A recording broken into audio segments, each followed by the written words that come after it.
le tout nouveau chasseur de 6e génération du pays du Dragon effectue son premier vol d'essai, mais sa vitesse a créé une méprise. Il a été pris pour cible par un missile ennemi. Le système d'interception automatique du missile HQ-9B a même été déclenché. Le missile fonce à Mach 7. Il accélère sans cesse vers l'avion. Mais le chasseur de 6e génération ne réagit pas au danger. Il ralentit même pour percuter volontairement le missile. Mais quand le missile touche l'avion et explose, tous les hauts gradés dans la salle de commandement sont stupéfaits. C'est incroyable. Si l'ennemi en prenait le contrôle, les conséquences seraient catastrophiques. Il faut d'abord comprendre le principe avant de discuter stratégie. On doit tout de suite boucler la zone. Technologie de décollage vertical à super vecteur de 6e génération. Camouflage holographique sur place. Tous les grands scientifiques sont excités. Il faut retrouver la personne qui l'a transformé. Mais ce qu'ils ignorent, c'est qu'un tel avion de pointe provenait d'une modification d'un vieux J-10 juste par toi. C'était il y a un mois. Ton meilleur ami, Shang a accepté une mission de ses supérieurs. On lui a confié un vieux J-10 retiré du service et endommagé. Et il t'a demandé de le remettre à neuf. Il voulait aussi une petite touche de science-fiction pour impressionner le public au salon aéronautique. Tu n'as qu'une semaine. Shang, tu rêves un peu, non? Ce n'est pas que je ne veux pas t'aider. Même un génie n'y arriverait pas en un mois. Shang voit une chance. Il se penche tout de suite et parle à voix basse. La remise à neuf coûte 5 millions. Je peux te verser 1 million d'acompte sur place. Il n'avait même pas fini sa phrase. Ta grande main de feuille d'éventail s'est déjà abattue fortement sur son épaule. Shang est resté bouche bée. Tu l'as fixé très sérieusement. Mot à mot, tu dis. J'accepte ce boulot. Mais tu viens de dire que c'était trop pour toi. J'aime relever les défis. Et tu disais que le temps manquait. Pas grave, je vais me donner à fond. Je ferai des heures sup, sourit Zangen d'un air crispé. Ça se règle pas juste avec un peu plus de boulot. Mais puisque tu as accepté, il souffle enfin, soulagé. Puis il ajoute, c'est quand même un avion de chasse. Tout le matériel dont tu as besoin, tu dois l'avoir sans condition. Sinon, on arrête tout. T'inquiète, répond Shang en se frappant la poitrine. Il sourit comme un renard. J'ai déjà sécurisé le circuit des matériaux. Avec le département d'armement de Jiancheng. J'attendais ta réponse. Tu m'as bien piégé. Tu le regardes de côté. Et c'est à toi maintenant, Lu. Faut que je file faire mon rapport. À peine dit. Shang file à toute allure. De peur que tu changes d'avis. Tu restes là, devant ce tas de ferraille qui tombe en miettes au moindre choc. Tu sens des frissons sur ton crâne. C'est à moi, un mois plus tard. Salon aérien de Jiancheng, c'est ça? On me force à sortir le grand jeu, alors allons-y. Bien sûr, tu as ton avantage unique. Tu es un voyageur d'univers. Un système est indispensable. Tu as pris cette grande usine en banlieue. Tu en as fait ton propre atelier de modification. Et tu as en même temps activé ton atout secret. Un système de livres de technologie très avancé. Simple et efficace. Il suffit de lire n'importe quel livre ou plan technique, en dépensant des points de lecture scientifique, pour débloquer tout le savoir-faire d'une technologie futuriste. Ces points de lecture ne viennent que de ce que tu crées, et qui bluffe les autres. Tu reprends la liste de demandes du client. Il a même ajouté quelques croquis concepts de chasseurs futuristes. Tu commences à lire sérieusement. Détection, l'autre lit des plans techniques. Analyse terminée, type chasseur. Tu peux dépenser 50 000 points pour une analyse approfondie. Analyser, ton cœur bat plus vite. Tu as tant économisé pour ces 50 000 points. Et tout va servir d'un coup. Mais tu n'hésites pas. Analyse, digne. Analyse terminée. Félicitations à l'hôte. Tu obtiens tout le savoir-faire technologique du chasseur Baidi. Châssis de 6e génération. Aérodynamique. Moteur à super vecteur et cockpit pressurisé. Transfert de connaissances lancé. Après une demi-heure, tu as mal à la tête, elle va exploser. Mais ces savoirs compliqués sont maintenant gravés dans ta tête. Notification à l'hôte. Il te reste 50 points de lecture scientifique. Retour à la case départ. Mais tu relèves la tête, les yeux brillants devant ce tas de ferraille. Un sourire fou s'affiche sur ton visage. Avez-vous déjà entendu parler du Ganshigan? La seconde suivante, tu te précipites dans l'usine. Tu sors un gros camion tracteur, avec un bruit de crissement insupportable. Tu tires cette carcasse rouillée jusqu'à l'immense entrée de ton atelier, en ne laissant qu'un tas de rouille au sol. Dans l'atelier, tu observes le squelette de Ganshi. Tu te frottes le visage vigoureusement. Peu de temps, beaucoup à faire. Ça commence. Au même moment, département d'armement de Jiancheng. Dans la salle de réunion la plus sécurisée, un vieux monsieur prend la parole, inquiet. Chef Lin, le salon aérien dans un mois, tout va aller? Lin Guoqing, l'homme d'âge moyen en tête de table, répond à Song Wei avec confiance, même si Shang n'est pas toujours sérieux. Il travaille super efficacement. S'il dit que tout roule, alors c'est que tout va rouler. Song Wei acquiesce à Shang-Eng. Tu as vraiment décroché une perle rare. Un pilote d'élite jeune et polyvalent comme ça. Tous les départements se l'arrachent. Quand Ling Guoqing entend ça, il jubile d'un coup et commence à vanter les talents de Zhang Eng. Formé en 6 mois, entraîné 3 ans, capable de tout maîtriser d'un regard. Ça suffit, ça suffit. Arrête de le complimenter, soupire Song Wei. Il prend une grande inspiration. Son visage devient sérieux. Dans 1 mois, l'ancien Meng et l'ancien Li viendront à Jiancheng. Tu dois t'assurer de la sécurité du salon et des alentours. Faut surveiller tout ça de près. Les pupilles de Ling Guoqing se resserrent. Il acquiesce aussitôt. Meng et Li, ce sont les ingénieurs en chef du programme de chasseurs de la Chia. De véritables trésors nationaux. Song Wei continue. Nos 2 ingénieurs en chef font face à un blocage dans le développement du chasseur de 6e génération. Ils voulaient juste prendre un peu l'air. Mais tu comprends bien. Je comprends, répond Ling Guoqing, très sérieux. Il baisse la voix et demande à Song Wei. Pour notre chasseur de 6e génération. J'ai entendu qu'on l'appelle Kodebaidi. Chut, fait Song Wei en posant un doigt sur ses lèvres. Il esquisse un sourire mystérieux. Ne me demande pas, je ne sais rien. J'ai compris, j'ai compris. Ling Guoqing est ravi intérieurement. C'est vraiment le chasseur Baidi, la team nationale fait fort. Après le départ de Song Wei, Ling Guoqing reste seul dans son bureau. Il savoure l'instant. Il frappe la table du poing. Sur la pile épaisse de dossiers, la moitié retrace les provocations d'un pays adverse qui a envoyé son chasseur de 5e génération. Laissez ces types frimer avec leur Raptor. Quand notre Baidi sera enfin prêt, j'irai danser dans leur espace aérien. Il grogna entre ses dents. Pensez à nos pilotes en mission, prêts à se sacrifier à tout moment. Ça lui mettait le feu au cœur. C'est une question d'honneur, une question de fierté. On doit laver cet affront. Dong, entre. Shang-Eng entra dans le bureau. Il salua avec un large sourire. Chef Lin, mission accomplie. La maquette pour le salon est prête. Arrête avec ton ton tragique. C'est juste un vieux modèle retiré. Ling Guoqing plaisanta. Au fait, ton ami est fiable? Messieurs Meng et Li seront là. Il ne faut pas que ça foire. Shang se frappa fièrement le torse. C'est un pro, faites-lui confiance. Dans 1 mois, je vous garantis un résultat. Au design futuriste incroyable. Ling Guoqing hocha la tête. Alors qu'il allait continuer, le téléphone de Shang sonna. Il jeta un œil à l'appel. C'est le matériel militaire d'urgence. Il avait l'accès direct au stock. Cet appel était donc sérieux. Il décrocha aussitôt. Une voix anxieuse retentit. Major Zhang, on a un problème. On vous a volé votre carte, il y a 10 minutes, avec votre accès. 8 millions de matériels ont été requis. Il dit s'appeler Lu, et être votre ami. Lu, 8 millions de matériel. Bon sang, Lu Shen, tu fais quoi? Il était totalement stupéfait. Il avait promis l'accès illimité. Mais il n'imaginait pas qu'il commencerait aussi fort. Un souci? Demanda Ling Guoqing, voyant sa mine décomposée. La maquette a un problème? Shang retrouva son calme. Il répondit d'un ton ferme. C'est bon, c'est mon ami. Approuvait toutes ses demandes. Il raccrocha, puis il expliqua à Lin, perplexe. Chef, c'est mon ami rénovateur. C'est une vieille carcasse, avec quelques réparations. Il lui faut juste du matériel. Je vois. Ling Guoqing hocha la tête. Pour une simple coque, combien ça peut coûter? Allez, 500 ou 600 000 max. Il n'y pensa plus. Dès que Shang sortit du bureau, il sortit son téléphone et appela en urgence. Allô? Dès que ça décrocha, il explosa de colère. Mon vieux, t'es sérieux? Tu ne te gênes pas, toi? C'est juste une carcasse. Et tu me pompes déjà. 8 millions de matériel. Tu fabriques quoi au juste? Mes galons ne vont pas suffire. Dans l'usine de modification,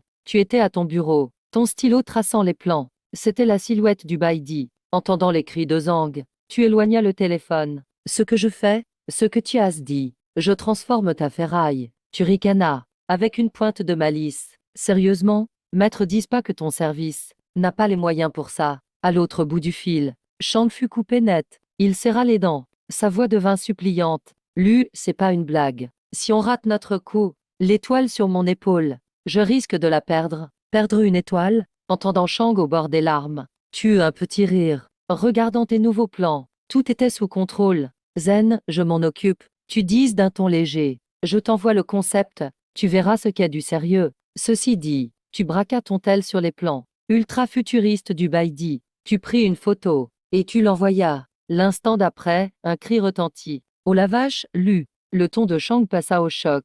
Ce design est incroyable. Voyant sa réaction, ton sourire s'élargit. Évidemment, dis-tu, relax. Bon, j'ai du boulot, je raccroche. Envoie le matos au plus vite, le temps presse. Compris, répondit Chang, maintenant survolté. Il contacta aussitôt les stocks. Dès qu'il vous appelle, peu importe ce qu'il veut, livrez-le sans discuter. Avec un design aussi mortel, Chang savait que c'était gagné. Il n'en revenait pas. Ses lignes acérées. Si c'était un vrai 6e génération, ce serait dément. Mais il secoua vite la tête, chassant cette idée folle. Le soir même, une dizaine de camions militaires, tels des monstres d'acier, arrivèrent en banlieue de Jiangcheng. Dans le premier véhicule, un adjoint dit à l'homme à côté de lui, « Monsieur Wu, pas besoin de venir. On peut gérer ça, nous. Vous êtes déjà assez fatigué, et vous travaillez encore tard. » Wu Yong, chef du matériel, eut un léger sourire. « C'est ma mission. Mais c'est juste de la rénovation. » L'adjoint Liu se gratta la tête. « Liu, tu es encore trop jeune. »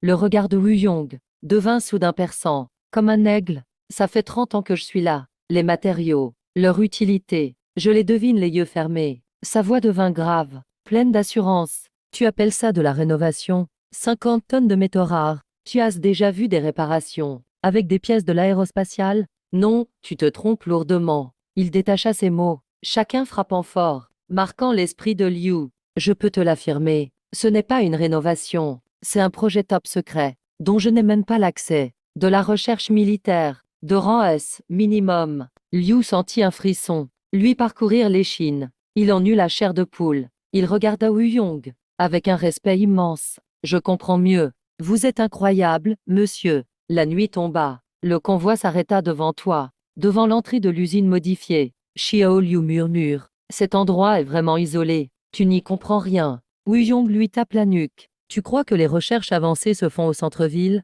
À ce moment-là, tu reçois aussi la notification. Tu sors de l'usine. Bonjour, camarade Luchen. » Wu Yong remarque que tu es si jeune. Un éclair de surprise dans son regard, mais il te serre rapidement la main. « Je suis Wu Yong, le chef du transport de matériaux. Merci pour votre travail, chef Wu. » Tu souris et acquiesces. Déchargez doucement. Dame caisse remplie de matériaux rares, brillants. Dame composants de pointe, bien emballés. Tout transporté vers le fond de l'usine. 1 heure plus tard, tout est stocké. Wu Yong et son équipe sont trempés de sueur. Prenez de l'eau avant de partir. Tu les invites. Tu les emmènes vers l'intérieur. Le cœur de Wu Yong s'emballe. Il était curieux dès le début. Cet endroit avec sa mission ultra secrètesse. À quoi ça ressemble à l'intérieur? Mais au moment où ils entrent dans l'usine, un vertige soudain les frappe. Ça envahit tous leurs esprits. Qu'ont-ils vu? Dames machines géantes encore jamais vues. Dames équipements incroyables. On dirait des bêtes antiques endormies. Installées silence au coin de l'usine.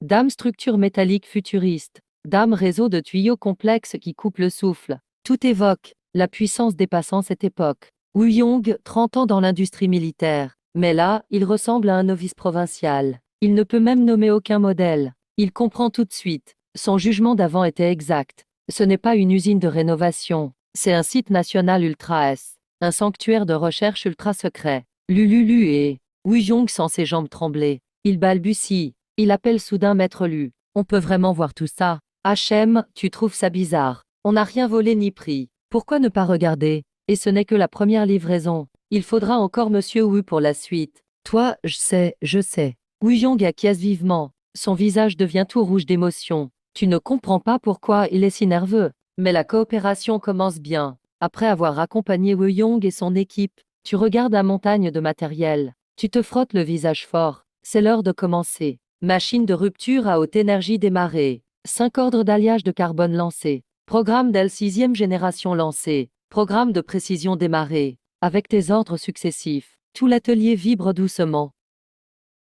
Il commence à tourner. Dame dizaines de machines. Avec des points technologiques. Tu as échangé pour des appareils super ingénierie. C'est ça à base pour finir le G-Baidi en 1 mois. Où on ne joue pas. Où on joue à fond. Une semaine plus tard, Lao Wu Shangen reçoit l'appel de Wu Yong. Saute directement de sa chaise. Il a encore demandé 8 millions. Au téléphone, Wu Yong admire le jeu réaliste de Shangeg. Il est vraiment impressionné. Ce ton d'incrédulité, on dirait que c'est réel. Si Wu Yong ne l'avait pas vu lui-même, il aurait presque cru à la supercherie. 2 semaines plus tard, oh là là, encore 5 millions demandés. Zhang Heng reste bouche bée. Wu Yong garde son calme comme s'il avait tout compris. Une expression détendue. 3 semaines plus tard, encore. Combien cette fois? Au téléphone, Shangeng a la voix tremblante. 9 millions, frère. Lu, tu es mon vrai frère. Même si je me vends, ça ne vaut pas autant. Ça suffit au téléphone. Ta voix, mêlée au bruit des machines,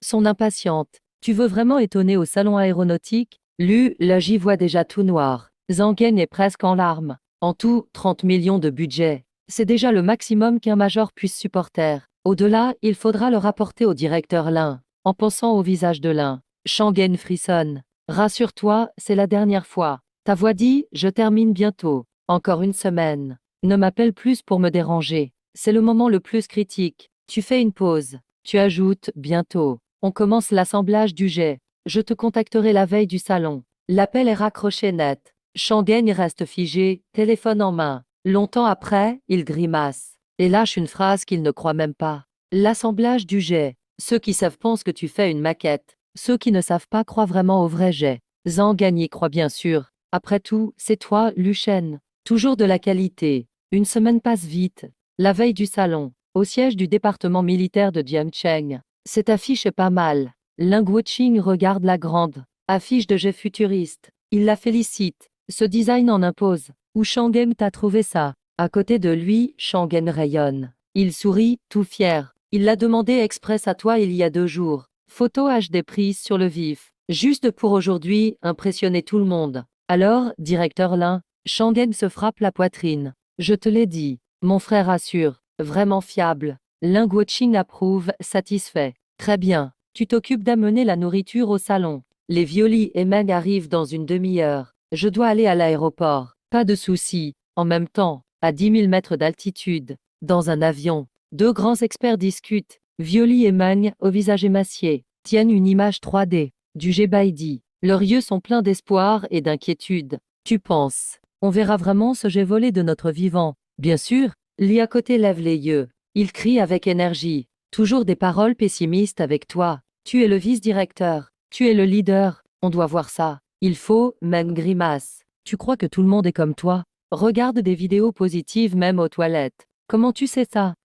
Li rougit. Il crie, gêné. C'est s'inspirer, ça. Song Wei en passe d'eux. Observe ces 2 experts précieux. Encore en train de se chamailler, comme d'habitude. Un tic à la commissure des lèvres. Derrière eux, les principaux chercheurs en aéronautique affichent un air blasé. Ces 2 chefs-là, se chamailler, c'est l'un des rares plaisirs de leur vie monotone de chercheurs. 1 heure plus tard, à la maison d'hôte de l'industrie militaire de Jiangcheng, Sun Jiewei installe Monsieur Meng et le groupe de Monsieur Li. Il va alors chercher Ling Wuqing. Chef Lin, tout est prêt pour le salon de demain, n'est-ce pas? La fausse maquette destinée à brouiller les pistes, elle est finie. Ne vous inquiétez pas, Song Wei. Tout est réglé. Ling Wuqing se frappe la poitrine et dit enthousiasmé, les affiches sont déjà imprimées. L'effet visuel est génial. Venez, je vous montre. D'accord, répond Song Wei en souriant, même s'il ne pense pas qu'un autre design puisse rivaliser avec celui du Baidi, fruit du travail acharné de l'équipe nationale.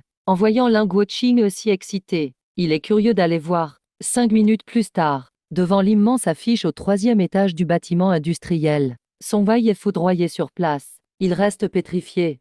À côté, Ling Wuqing sourit fièrement en voyant sa tête. Son visage affiche un sourire satisfait. Longtemps après, Song Wei reprend ses esprits. Il inspire brusquement. Sa voix tremble. Cet avion sur l'affiche. Pourquoi il me semble si familier? On dirait que je viens de le voir. C'est impossible. Zhang Geng secoue la tête aussitôt. Personne n'avait vu cette affiche avant aujourd'hui. Je rêve ou quoi? Song Wei secoue la tête. Il se dit qu'il est juste trop fatigué ces temps-ci. Mais il ne peut s'empêcher d'admirer. Ce design est vraiment agressif. Ça sent à fond le futur. Avec ça à l'exposition demain, je suis rassuré. De l'autre côté, à l'usine Custom US. Ding Dong, Banque Nationale. Votre compte 9 963 a reçu 400 000 yuan. Solde actuel 310 000 yuan. Envoyant le message de paiement final envoyé par Shangeng. Et la belle somme sur ton compte. Tu affiches enfin un vrai sourire. Tu appuies sur le bouton d'ouverture des portes de l'usine. La porte de fer grince avec un bruit de machinerie lourd. Un lourd portail d'acier s'ouvre lentement. Dehors, les yeux de Wu Yong et de son assistant s'écarquillent comme des soucoupes. Au fond de l'usine se tient un engin entièrement noir, à l'allure terrifiante et agressive. Immobile, il rampe au sol. Ses ailes frappent la vue. Son énorme réacteur semble pouvoir tout avaler. Et partout, des angles coupants. Ce n'est pas une simple carcasse de maquette, mais bien une vraie bête d'acier prête à dévorer des gens. C'est du concret, pas pour de faux. Wu ne reste pas planté là. Donne un coup de main, allez sur la plateforme, tenant un coin d'une grande bâche noire. Tu cries à Wu Yong qui est sidéré. Wu Yong se réveille brusquement et fonce avec son assistant. Ensemble, ils placent la grande bâche par-dessus la bête d'acier. Ensuite, tout doucement, ils la chargent sur le gros camion de transport installé dans la cabine. Wu Yong sent ses mains trembler. Ce qu'il fait maintenant, ce n'est plus juste la mission du chef Lin, c'est une mission sacrée. 3 heures plus tard, la nuit est tombée. La bête recouverte d'une bâche noire est déposée soigneusement sur la place centrale numéro 7 du salon aéronautique de Jiangcheng. Sous la nuit, elle reste tapie sans bouger, même sous l'épaisse bâche. Elle dégage toujours une aura froide et menaçante. Wu Yong se tient devant elle. Il ne peut s'empêcher de frissonner. Mission accomplie, on y va. Le lendemain matin à 9 heures, la foule est dense au salon de Jiangcheng. Quand les silhouettes de Monsieur Meng et Monsieur Li apparaissent au lieu de tout, le silence s'installe d'abord, puis une immense clameur explose. Oh mon Dieu, c'est le vieux Li, c'est vraiment lui. Et le vieux Meng aussi. Les légendes de l'aviation. Incroyable, c'est une journée miraculeuse. C'est comme si c'était le nouvel âne. Les fans d'aviation sont en feu, pendant que Meng et Li sourient et racontent l'histoire des chasseurs chinois. Song Wei s'approche discrètement de Lin Guoqing. Chef Lin, laissez-moi revoir l'affiche d'hier. Quelques minutes plus tard, une affiche format A4 est remise à Song Wei. Il baisse la tête, fixe l'avion sur l'image. Plus il regarde, plus son cœur s'emballe. Plus il respire vite, plus il blêmit. Non, ça ne ressemble plus juste un peu. C'est carrément exactement pareil. Les pupilles de Song Wei se contractent. Un frisson glacé lui monte de la plante des pieds à la tête. Il relève vite la tête vers Meng et Li, occupés avec les fans. Son cœur bat à tout rompre. Il y a un problème grave. Chef Lin, la voix de Song Wei est sinistre. Chaque mot sort avec difficulté. D'où vient cette affiche?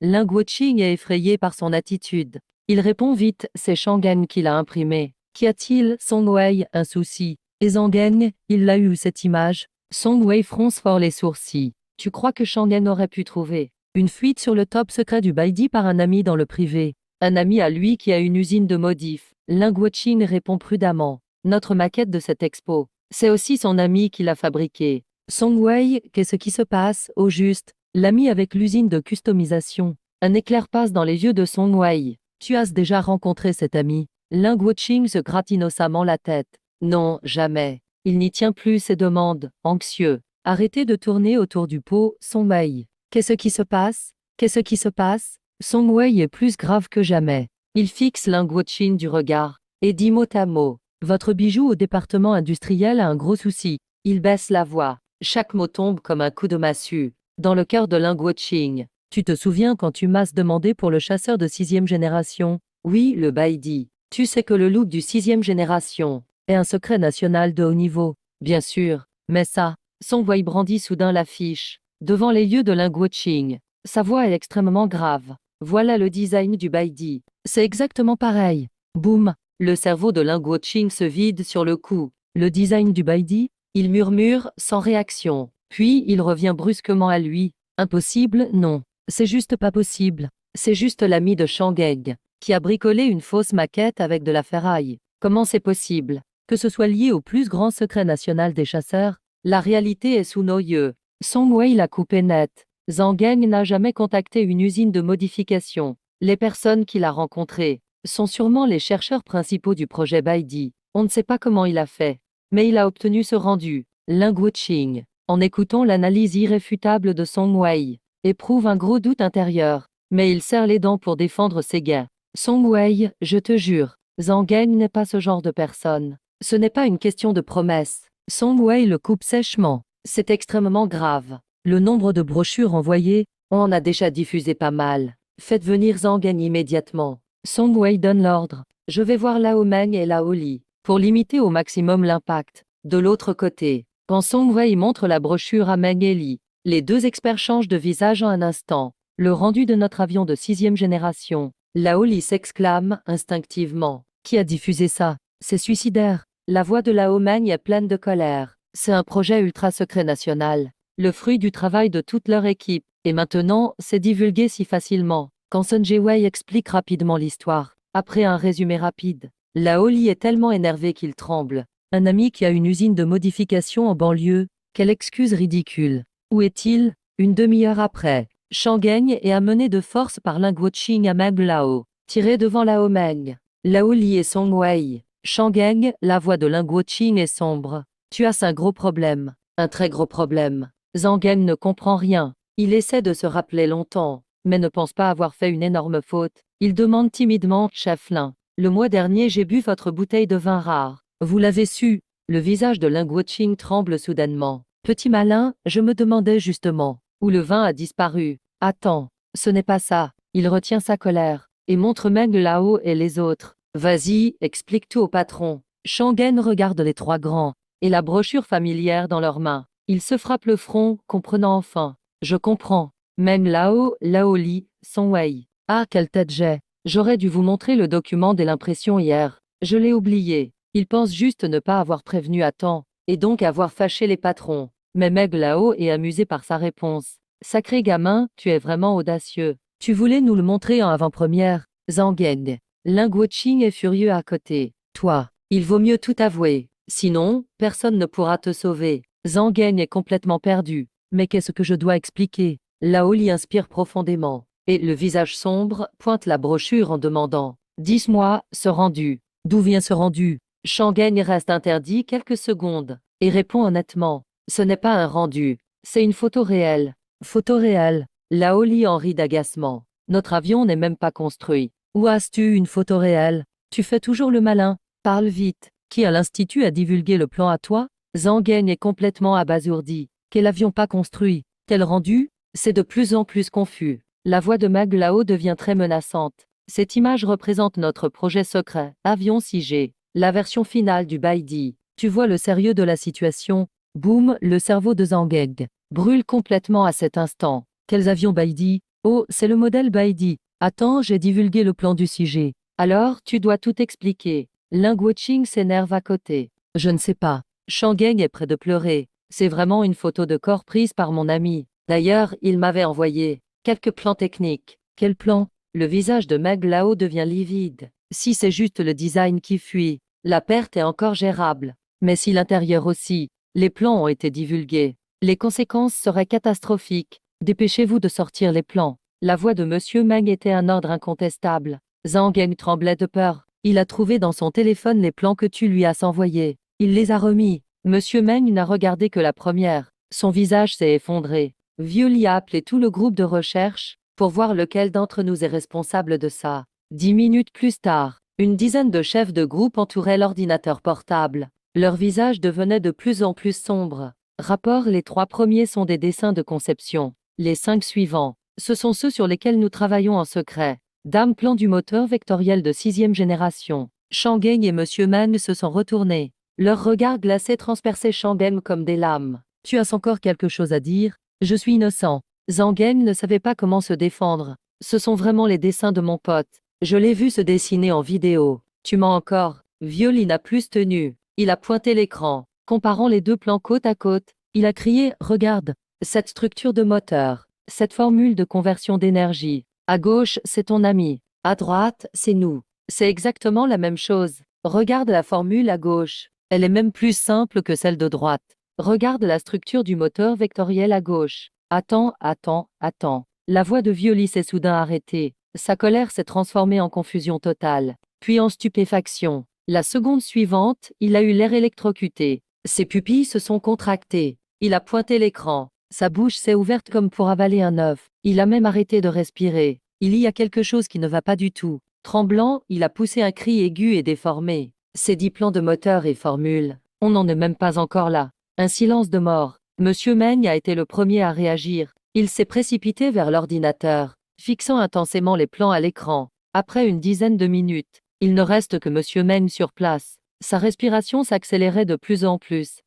On n'entendait que son souffle. Son visage était rouge d'excitation extrême. Ce n'est pas un moteur vectoriel de 6e génération. Un chef de groupe a crié comme dans un rêve. C'est au-dessus de la 6e génération. Ses performances sont au moins 20 fois notre objectif, 200 fois celles de la 5e génération. C'est fou. Est-ce que l'humain peut vraiment concevoir ça? Le visage de Vieux s'est crispé. Ils n'ont même pas encore résolu le moteur de 6e génération. Ce plan, c'est un plan venu du futur. Monsieur Meng a relevé la tête, fixant Violi d'un regard brûlant. Sa voix solennelle était sans égale. J'ai un pressentiment. Si on utilise ces formules, on va résoudre notre problème de 2 ans. Il s'est retourné brusquement et a donné l'ordre suprême. Transférez vite toutes ces formules au siège. Dites-leur d'arrêter tout de suite toutes les recherches. Passez immédiatement à la vérification de modèles. 10 minutes plus tard, siège de l'Institut des avions de combat Lonck. La simulation du moteur vectoriel est terminée. Les ingénieurs de moteur ont validé l'équation.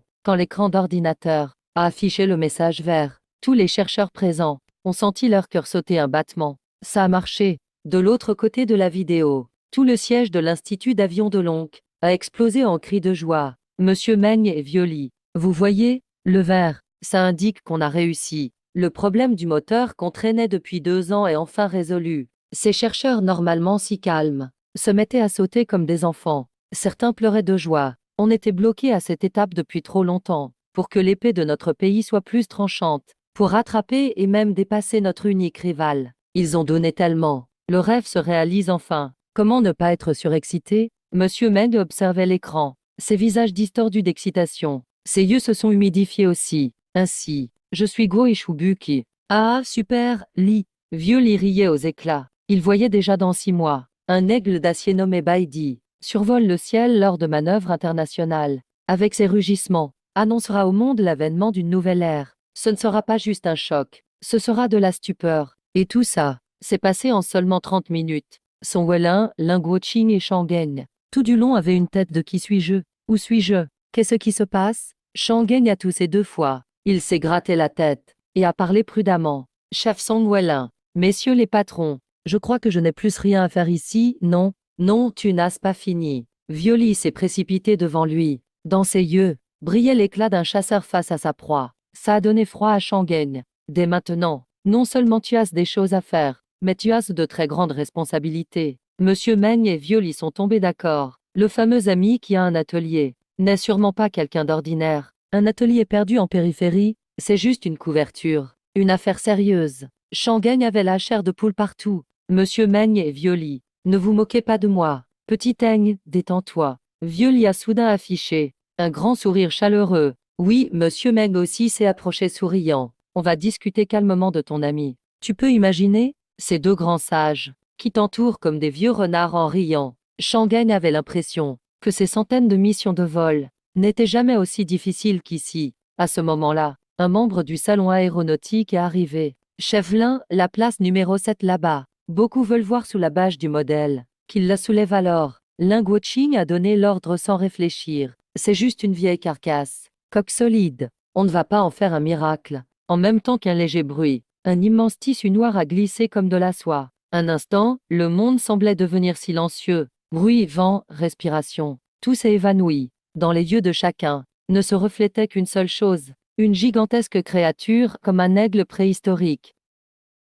Elle restait immobile au centre de la place. Dame ligne de fuselage agressive. Un style sauvage, une esthétique meurtrière, comme un coup de massue, frappait violemment le cœur de chacun. Puissante et acérée. Impression de danger et de force. Jusqu'à l'étouffement. La foule a soudain repris son souffle, stupéfaite. Un bruit général. Puis des cris d'étonnement ont retenti. Oh mon Dieu, incroyable. Ce n'est pas une maquette d'exposition. C'est quel modèle? Wow, c'est trop stylé. Incroyable. Ce look simplement invincible. Un bruit énorme. Ça a tout de suite attiré l'attention de Monsieur Meng et des autres. Là-bas, Monsieur Meng a demandé curieusement. Sur la place numéro 7, c'est un avion de surveillance rénové. Ling Guoqing a expliqué. C'est la photo promo qu'on a vue avant. En parlant de ça, sa voix s'est soudain arrêtée. Photo promo. Il a baissé la tête en regardant l'image de Baidi dans sa main. Il relève la tête et regarde la grande machine qui provoque l'agitation au loin. Une idée effrayante lui vient en tête. Monsieur Meng et Monsieur Lee se rendent compte qu'il y a un problème. Surveillance rénovée. La voix de Monsieur Meng tremble. Le chef Lin est sûr, non? Ling Guoqing tente encore de résister. C'est moi qui ai mené l'équipe pour démonter la coque. C'est Shangeng qui l'a apporté. N'est-ce pas, Shangeng? Shangeng acquiesce plusieurs fois. Allons voir de plus près. Monsieur Lee fait un geste de la main. Il marche en tête vers la place numéro 7. Mais en s'approchant de plus en plus, L'expression de chacun passe de la curiosité, à la stupéfaction, puis à la gravité. Finalement, une fois devant le soi-disant avion de surveillance, devant le modèle rénové, tous ont un visage sombre. Tu appelles ça une rénovation, monsieur? Même pointe en tremblant l'avion devant lui, quel que soit l'angle. C'est exactement le même corps que Baidi. La bouche du modèle tremble sans arrêt. Si ce n'est qu'une photo, une fuite sur papier, ça peut être rattrapé. Mais là, on expose carrément la maquette à l'exposition. Vous voulez que le projet Baidi soit connu, ou quoi? Tous les regards se tournent instantanément sur Shangen. Les yeux se fixent sur lui comme des projecteurs. Et Shangen a encore plus perdu que les autres. Il lève la tête. En regardant l'avion d'expo impressionnant devant lui, il sent que sa vision du monde s'écroule. C'est vraiment le vieux Jidi que j'ai transporté? Et pourquoi tout le monde me regarde? Mon cœur bat plus vite sans raison. Je ressens ça seulement face à un vrai chasseur. À chaque fois. Alors, ce truc serait un vrai jet. Shangen se fait peur tout seul. Il secoue vite la tête. Impossible, c'est impossible. En ce moment, les fans militaires excités entourent totalement Monsieur Meng et Monsieur Li. Monsieur Meng, Monsieur Li. Cet avion, c'est le 6e génération. Superbe. Si c'est la 6e génération, je vais en parler partout. Face au regard chaud et plein d'espoir des fans militaires, Monsieur Meng et Monsieur Li sont complètement choqués. Ce n'est pas Baidi, non? C'est le design de Baidi? Ça serait une fuite officielle directe, alors que les deux se retrouvent dans l'impasse. Un cri d'un fan chauffe l'ambiance. Les gars, il y a un manuel d'utilisation du chasseur ici. Laisse-moi voir, incroyable. Moteur super vecteur de 6e génération. Décollage vertical, camouflage physique holographique. C'est de la science-fiction ça. Les discussions des fans arrivent aux oreilles de Monsieur Meng. Décollage vertical, camouflage holographique. Monsieur Meng et Monsieur Li échangent un regard. Ils voient la confusion dans les yeux de chacun. Notre design n'a pas ses fonctions. Monsieur Li prend le manuel transmis par Linguoqing. Il se penche avec Monsieur Meng pour le lire ensemble. Fusion nucléaire hydrogène, le réacteur comme source d'énergie. En voyant ça, les deux se regardent. Ils soufflent de soulagement. Plus on lit, plus c'est absurde. La difficulté de la fusion nucléaire hydrogène. C'est bien plus dur que de construire sans Baidi. Monsieur Li respire un grand coup. Rassuré, ce manuel est juste du n'importe quoi. Mettre un réacteur de la taille d'une centrale dans un chasseur? Impossible dans les 30 prochaines années. Même si la coque ressemble à Baidi. Mais l'intérieur est juste fiction. Avant, il craignait que le manuel révèle trop sur Baidi. Mais maintenant, c'est une crainte inutile. Ce truc, c'est juste un modèle purement imaginaire. Après que les responsables scientifiques aient parcouru ce roman de science-fiction, tout le monde est rassuré. L'ambiance redevient chaleureuse. Monsieur Li, Monsieur Meng. Montrez-nous ça, vite. Oui, on a entendu dire que même le cockpit a été fait. Laissez-nous en profiter un peu. Ce chasseur me donne trop envie. L'enthousiasme des fans militaires augmente encore. Ils comprennent maintenant. Cet avion est incroyable. Mais il n'a rien à voir avec un vrai 6e génération. Alors, rêvons ensemble du futur. Monsieur Meng et Monsieur Li avancent en souriant. Ils rejoignent les fans militaires. Une seule personne se sent toujours mal à l'aise. C'est Shangen. Il est sous Baidi. Son cœur bat très fort. Ensuite, il tend la main. Il touche la coque métallique froide de l'aile. À ce moment-là, son cœur tremble fort. Son instinct hurle en lui. C'est le vrai avion. Mais sa raison lui dit de rester calme. Ce n'est qu'une maquette. Zhangeng, Monsieur Meng t'appelle. Jusqu'à ce que Linguoqing le pousse. Là, il se réveille. On l'encourage à entrer dans le cockpit. Je vais vous montrer. Shangen prend une grande inspiration. Il grimpe rapidement sur le fuselage. Il ouvre le dôme du cockpit. Un tableau de commande futuriste apparaît. Il s'assoit dans le cockpit. Au moment où il saisit le manche, sa gorge devient sèche. Son cœur est sur le point de bondir hors de sa poitrine. Boum, soudainement. Son cerveau explose d'un bruit assourdissant. Ce truc, c'est vraiment du sérieux. De la sueur froide couvre instantanément son front. Pendant ce temps, Meng et Li montent aussi sur la plateforme d'observation. Quand ils voient l'intérieur du cockpit, ils s'exclament également. Ce design, c'est vraiment futuriste. Juste au moment où ils allaient expliquer, un bip électronique froid retentit brusquement dans le cockpit. Le système Baidi détecte le pilote. Le système de chasse Baidi démarre. Autodiagnostic du système en cours. Un son mécanique se fait entendre sur place. Tout le monde est confus. Qu'est-ce qui se passe ici? Shangen n'a pas encore réagi. Dame lumière verte de scanner clignote dans le cockpit. Puis, ses données corporelles apparaissent à l'écran.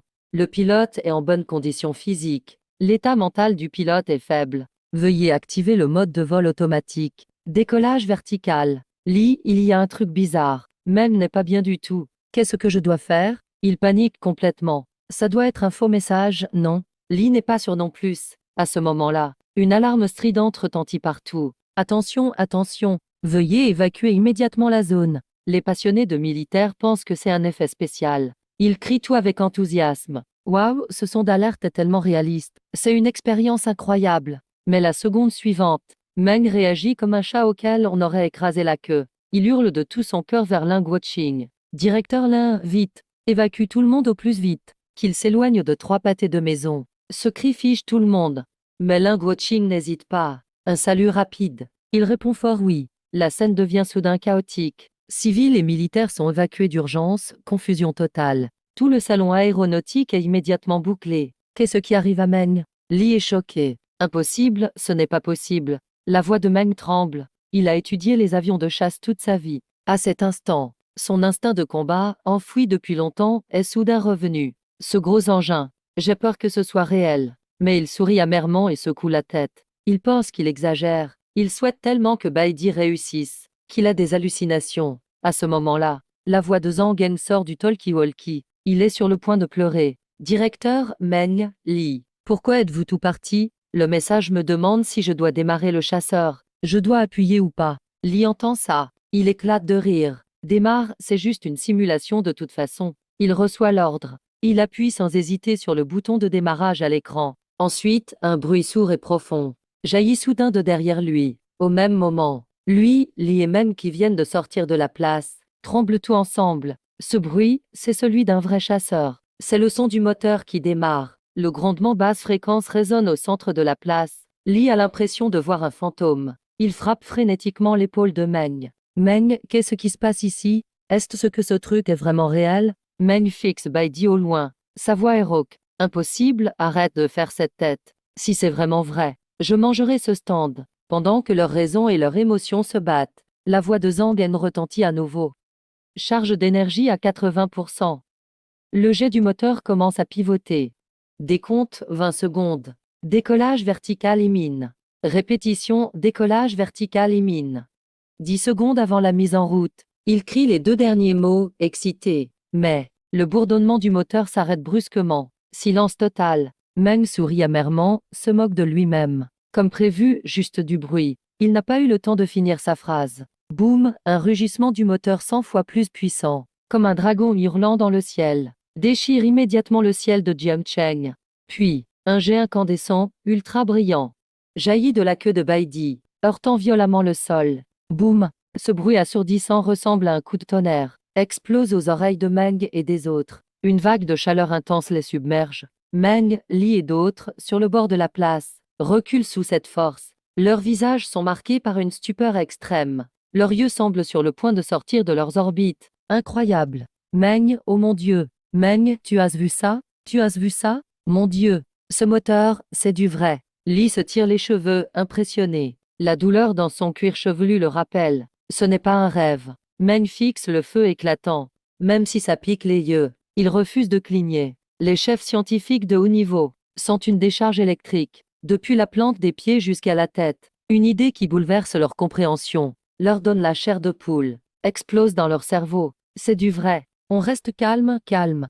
Song Wei hurle, tentant de garder le contrôle. Meng a la peau du visage qui tremble. La seconde suivante, il arrête de respirer, car dans son champ de vision, le Baidi a rentré son train d'atterrissage. Sous cette poussée de flammes féroces, il flotte à 3 mètres du sol. Incroyable, il flotte. Garde la raison, wow. Sa raison. Meng ne tient plus. Il tend un doigt tremblant, en direction du monstre suspendu. Il devient complètement hystérique. Zhang En est dans le cockpit. Il regarde en bas. Le sol rétrécit sous ses pieds. Il est stupéfait. Au moment où l'avion décolle, il est sûr à 10 000% que c'est du vrai. Li arrête de rester figé. Connecte la radio du chasseur. Meng frappe le dos de Li. Il le sort de son état de choc. En même temps, il se tourne vers Ling Guoqing. Il parle très vite. Directeur Lin, vite, vite. Boucle le salon et les quartiers autour. Vite. À ce moment, les fans militaires évacués à l'extérieur explosent. C'était quoi ce bruit? On dirait un moteur d'avion de chasse. Je suis un ancien pilote de l'armée. C'est le vrai bruit d'un moteur, j'en suis sûr. Un ancien soldat sort son badge et dit avec assurance. Cela a immédiatement créé un buzz énorme. Mon Dieu, ils ont vraiment amené un vrai avion ici. Lequel? Je parie sur celui du G20. Non, je pense que c'est le prototype futuriste sur la place 7. Un passionné d'aviation a crié. Les gens autour l'ont regardé avec mépris. Frère, tasse de l'imagination. Celui-là, c'est impossible. Alors qu'il débattait sans fin, ce passionné d'aviation a soudain poussé un cri perçant. Regardez vite le ciel. Regardez, c'est quoi ça? Tout le monde lève la tête d'un coup. Une seconde plus tard, tous leurs yeux se sont contractés instantanément. Ils ont vu, au-dessus de la place numéro 7, cet avion futuriste jugé impossible, monter d'une façon qui défie toute logique, en grimpant doucement. J'ai vu quoi là? Le modèle décolle. Je deviens fou, vraiment. De l'autre côté, la place 7 capte une radio. Demande de connexion. Accepté ou pas? Vieux Meng l'a reçu. J'accepte tout de suite. Zangen crie dans la radio et appuie sur le bouton partage à l'écran. L'info en temps réel de Baidi apparaît aussitôt sur les écrans de la base au sol. Altitude actuelle 100 mètres. À 500 mètres, début d'accélération. Puis monter jusqu'à 15 000 km. Temps estimé 25 secondes. En voyant ce 25 secondes, tous les chercheurs sont choqués. 15 000 km en 25 secondes. Violi explose le premier. Tu ne t'es pas trompé d'unité? Zhang, t'as pas fait d'erreur devant le micro? Vieux Meng demande anxieux aussi. Non, c'est bien ce qui est affiché. Même Zhang est perdu. Vieux Song, Meng se tourne vers Song Wei et explique gravement. Monter 15 000 km en 25 secondes. Ça veut dire une vitesse de montée de plus de Mach 2, soit 2 fois la vitesse du son. Notre G20 le plus avancé vole à peine à Mach 2,2 en palier. Tu piges la dinguerie? C'est plus une question de moteur, là. Violi continue et crie avec excitation. C'est juste, l'aérodynamique n'existe plus. Si ce truc marche, tout ce qu'on a appris en physique, c'est n'importe quoi. Altitude de montée, 500 mètres. Démarrage du moteur. L'étoile de Baidi se lance. Au milieu des débats, une voix froide se fait entendre dans la radio. La seconde suivante, à 500 mètres d'altitude, les énormes réacteurs de Baidi s'ouvrent encore plus. Boum, une flamme encore plus violente jaillit, comme un volcan en éruption. Poussée immense. Baidi file vers le ciel. Vitesse de montée 150 mètres par seconde. Vitesse initiale. Tu appelles ça une vitesse initiale? Vitesse de montée 300 mètres par seconde. Violi, oh la vache. Ça a doublé direct. Attention, on va passer le mur du son. Avant qu'il réagisse, paf, un bang sonique comme un éclair fait trembler tout Jiangcheng. Ouais, bang sonique. Vieux Meng et Violi hurlent ensemble. Aérodynamique. C'est oublié. Vitesse de montée 680 mètres par seconde. Incroyable, ça déménage. Dans le talkie-walkie, on entend la voix surexcitée de Shangeng. Vieux Meng, Violi. Cette poussée est dingue. Ça accélère encore. Vieux Meng, mon Dieu. Ça accélère toujours. Violi, bouche bée devant l'écran. Vitesse actuelle, Mach 3. Oh mince, Vieux Meng tremble. La montée verticale va plus vite que nos jets de 5e genre. C'est un avion de 6e génération, presque à l'altitude cible. Début du ralentissement. Hauteur atteinte 15 000 km. Total 25 secondes. Les données finales s'affichent. Un silence de mort tombe sur la place 7. Tout ce que j'ai appris en physique, c'était faux. Vieux Meng doute de tout. Vieux Li se rappelle soudain. Avec assez de puissance, on peut même envoyer une brique dans l'espace. Quelle aérodynamique! Face à la force pure, ça n'existe pas. Shangeng essaie de le piloter. Amène l'avion au département militaire de Jiangcheng. Vieux Meng reprend son calme et donne l'ordre. Zangen, à 10 000 mètres d'altitude, sélectionne par défaut prudemment. Mode croisière adaptatif. Il pousse doucement le manche, mais alors qu'il croit voler tranquille, une poussée énorme l'écrase au siège. Encore une fois, il ne bouge plus. 3 secondes, bam. Encore un bang sonique dans les nuages. Vitesse actuelle, Mach 28. Mode vol, croisière lente adaptative. Mon Dieu, tu trouves ça lent? Accélère à 28 Mach. C'est le mode croisière lente. Qu'est-ce qui arrive à Zangen? Je t'avais dit de voler doucement. La voix de Men résonne, paniquée et en colère dans le communicateur. Je ne sais pas, chef. C'est déjà la croisière lente au minimum. Il est totalement perdu. Vitesse actuelle, 45 Mach. Mode de vol. Croisière lente. Meng et Li. Regarde les chiffres qui continuent de grimper sur l'écran. Ils sont complètement choqués. En un clin d'œil, on a battu le record du Blackbird le plus rapide du monde. Ça ne va pas, si ça continue. Zangen ne tiendra pas. Meng change de visage. Mais juste après, système de pression activé. Gravité actuelle 14 G. Début de la pressurisation. Pression à 1 G. Maintenir la valeur actuelle. Même l'accélération gravitationnelle est annulée. Aujourd'hui, la physique est carrément dépassée. Pendant ce temps, salle radar de l'industrie militaire de Jiangchen rapporte. Objet volant non identifié repéré. Alerte stridente lancée. Un point rouge bien visible. Soudain apparu sur l'écran radar. Il approche très vite. Chef du groupe de surveillance. Le visage de Lei Mangai se fige. Il attrape le communicateur d'urgence. Rapport au ministre Lei. Situation d'urgence. Un ovni fonce vers nous. Cible verrouillée, récupérez toutes les infos. Mangai donne des ordres, en courant comme un fou vers le service radar. Puisqu'il n'y a pas eu d'alerte, il y a une seule possibilité, un ennemi. Rapport, vitesse de l'objet verrouillé. Incroyable, il accélère encore. 8 Mach. Mon Dieu, 9 Mach. Ministre, ce truc est à 9 Mach. Mangai, yeux grands ouverts. Il hurle dans le communicateur. Mince, activez immédiatement l'alerte aérienne. Ce n'est pas un avion de reconnaissance. C'est un missile, vite, connectez-moi. Groupe de missiles, répondez. Vous avez oublié de nous prévenir? En ligne, Mangai explose direct. Il engueule l'autre côté sans retenue.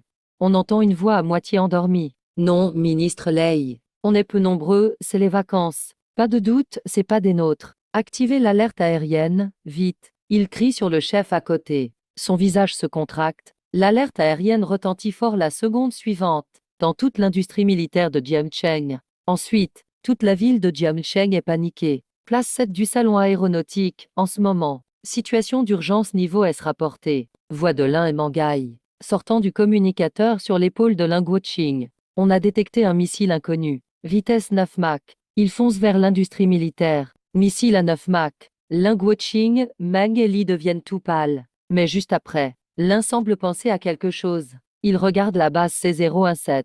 La vitesse en temps réel du Baidi. Ses yeux se resserrent. Eh, ministre Lei, je te demande, il déglutit. Ce missile, il va vraiment vite. 10 Mach, Mangai est surpris. Incroyable, chef Lin. Comment le savez-vous? Lin vacille. Il est sûr à 100% que tout ça est une énorme méprise. Ce mystérieux objet volant, c'est justement Baidi qui vient de décoller. Li comprend en premier. Il manque de s'étouffer de rage. Ministre Lei, Lin Guoqing tente d'expliquer. Ce n'est pas un missile. C'est un chasseur en test chez nous. De l'autre côté du communicateur, silence total, c'est bien un chasseur. Chef Lin, vous ne plaisantez pas. Ça va bientôt à 11 Mach.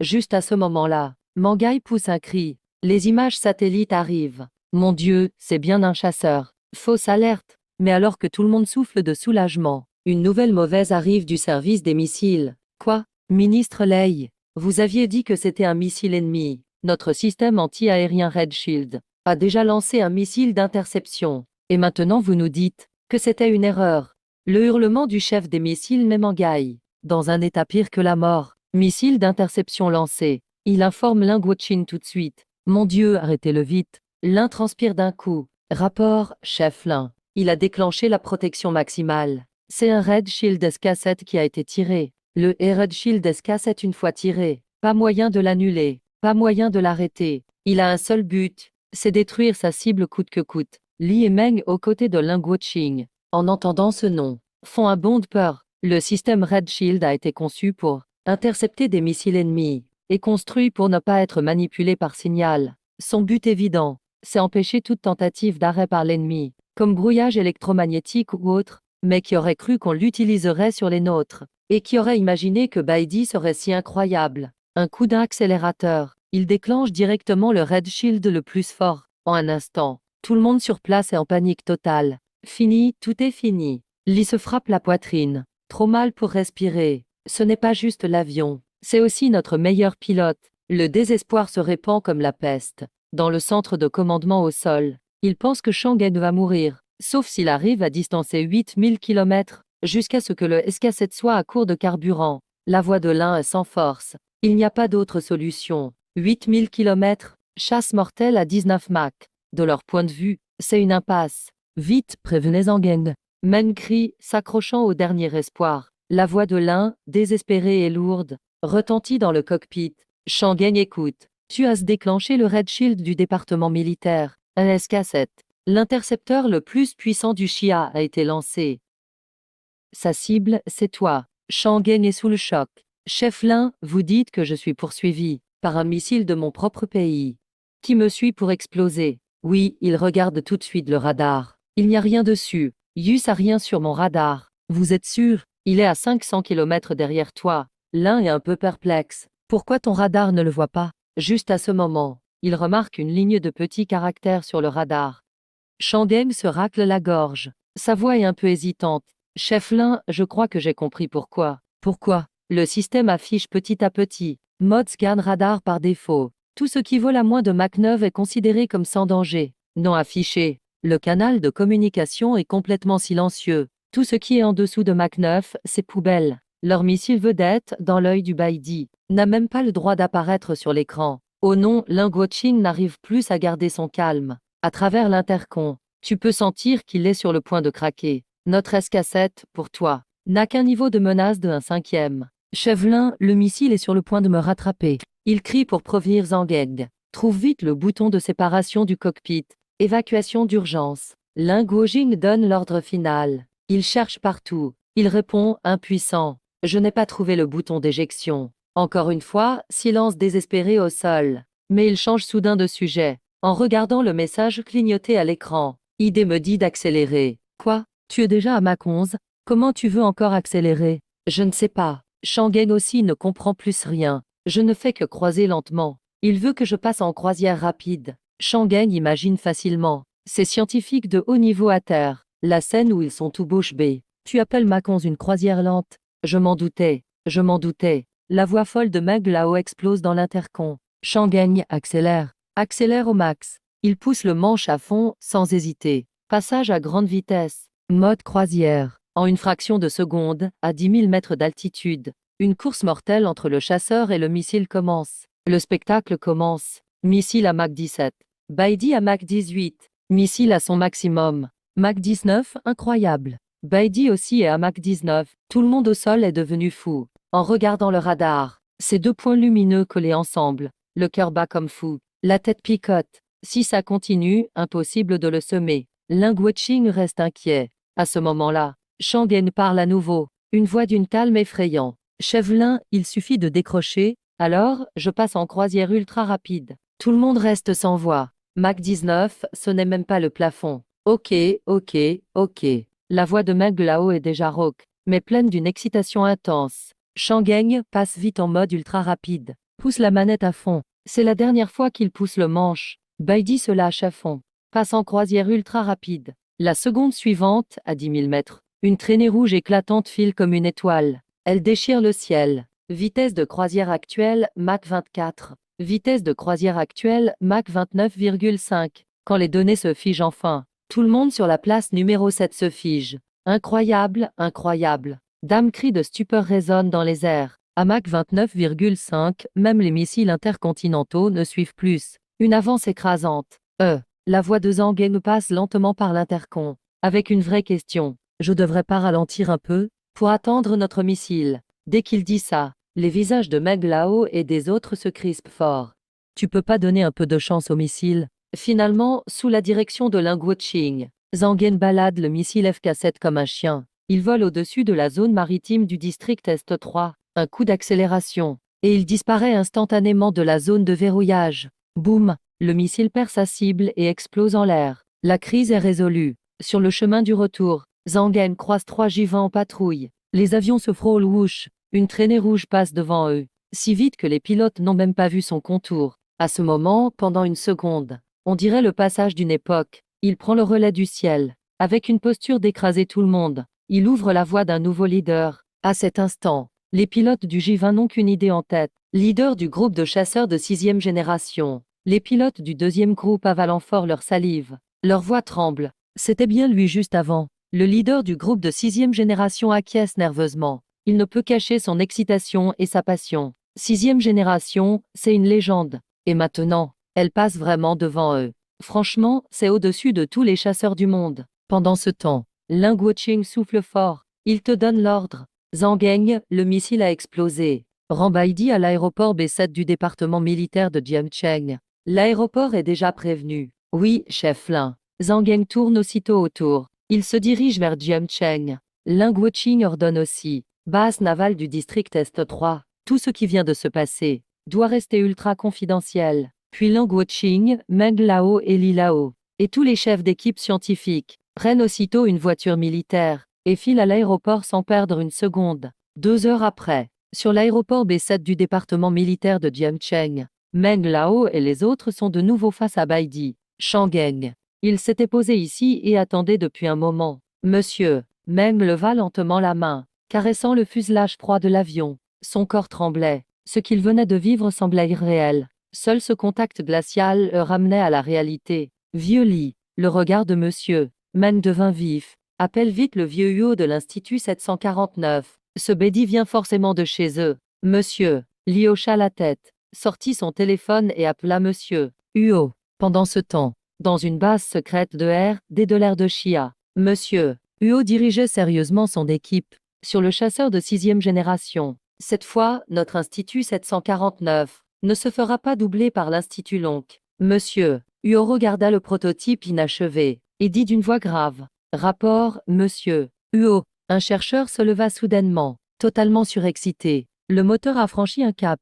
L'algorithme du moteur a réussi. Monsieur Huo fut transporté de joie. Il se précipita vers lui, la voix tremblante d'émotion. Bien, bien. À ce moment précis, le téléphone dans sa poche vibra. Il le sortit pour regarder. Le regard de monsieur Huo devint soudain perçant. C'était le directeur de l'Institut Long.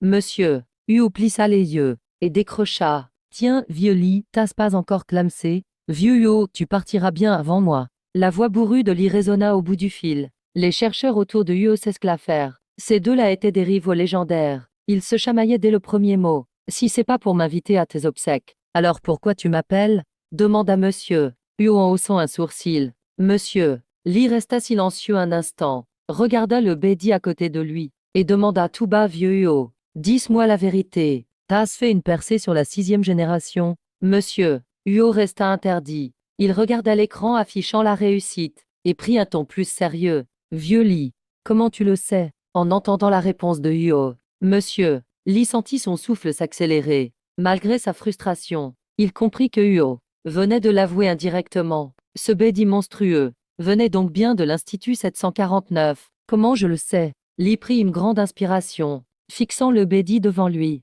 avec un large sourire. Je l'ai sous les yeux. Monsieur Huo resta muet de stupeur. Son visage se décomposa soudain. Zut! Hurla-t-il dans son téléphone. Vieux Li, l'Institut Long n'a donc aucune honte. Vous infiltrez des espions chez nous. Quoi? Vieux Huo, de quoi tu parles? Monsieur Li était totalement perdu, abasourdi par ces insultes. Tu joues encore? On vient de finir la formule. Et tu m'appelles direct. Et tu oses nier pour l'espion. Hurla monsieur Huo. Mais qu'est-ce que tu racontes? Quelle formule de moteur? Tu crois que je ne sais pas? Le 749 a déjà construit le Bédi, répliqua monsieur Li en criant aussi fort. Construit? Mon œil. Vieux Li, tu te fous de moi, c'est ça? Tu vas continuer ton cinéma. Le Bédi est garé juste devant moi. Voyons comment tu vas nier. Monsieur Li bouillait de rage. Ce vieux Huo jouait trop bien la comédie. Tu délires complètement. Monsieur Huo fronça les sourcils. Le Bédi ne sortira pas avant 6 mois. Il se demanda si Li n'était pas ivre.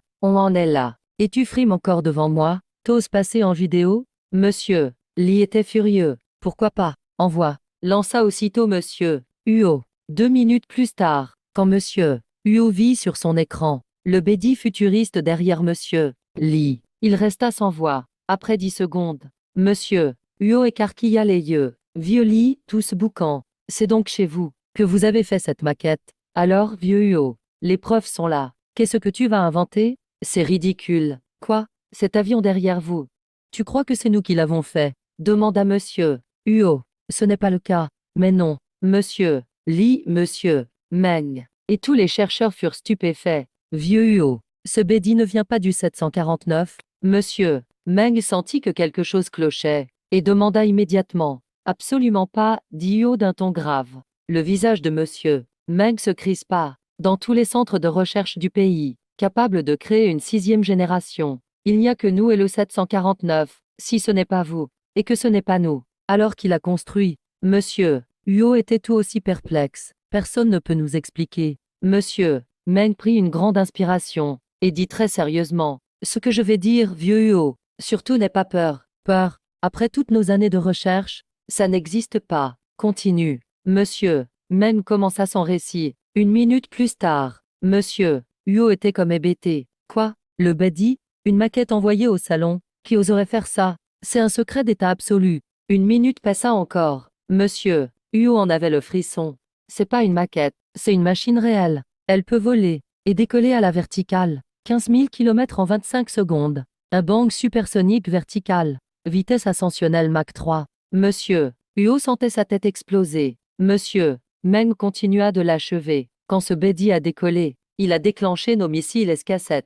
Puis à Mach 29,5. Il les a distancés sans effort. Un chasseur à Mach 29,5. Zut. Monsieur. Huo explosa enfin, hurlant devant l'écran. C'est de la folie pure. C'est plus rapide que nos missiles balistiques intercontinentaux. Et tu appelles ça un chasseur? Si c'était le vieux Li qui le disait, je n'en croirais pas un mot. Mais monsieur, Meng est quelqu'un de sérieux. S'il le dit, c'est que c'est vrai à 100%. C'est justement pour ça que monsieur Huo était si sous le choc, comme si un avion de science-fiction venait de surgir dans le réel.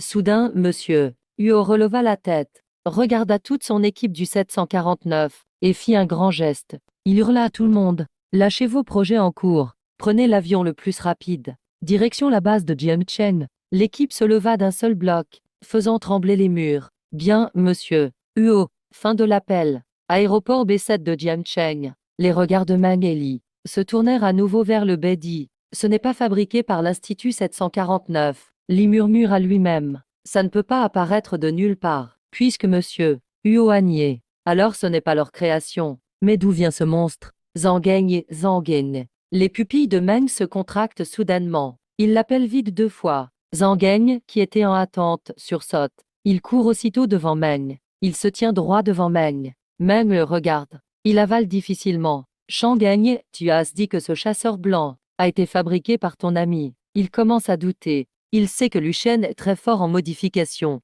Mais là, c'est un véritable super chasseur. Il ose à peine répondre. Il y a un mois, j'ai rapporté moi-même une carcasse retirée, pour que mon ami s'en occupe. Un mois après, il m'a donné ce chasseur blanc. C'est toi qui l'as récupéré, ce chasseur blanc? Meng demande à nouveau. Non, c'est le ministre Wu Yong du département des matériaux militaires. Il se gratte la tête. Chef Lin, peux-tu appeler le ministre Wu ici? Meng parle à Lin Guoqing. Oui, Lin acquiesce aussitôt.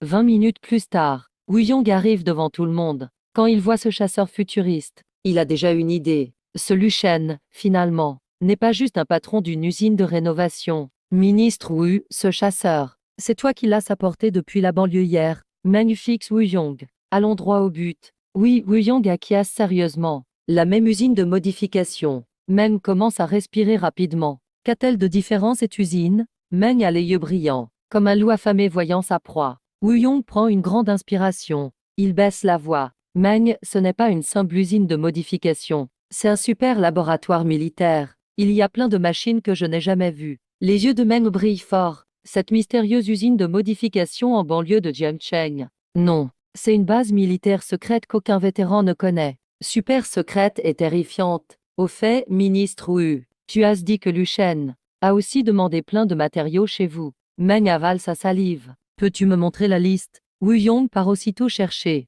Meng, tu veux dire? Li devine aussi. Plus ou moins. Oui, Meng acquiesce. Ce n'est pas une simple usine de modification. C'est un laboratoire militaire ultra secret. À ce moment, Zhangeng est complètement perdu. L'usine de mon pote. Depuis quand c'est devenu une base secrète de recherche? 10 minutes plus tard, Wu Yong arrive avec une partie de la liste. Il court vers eux. Meng la prend, la regarde rapidement. Son cœur bat la chamade.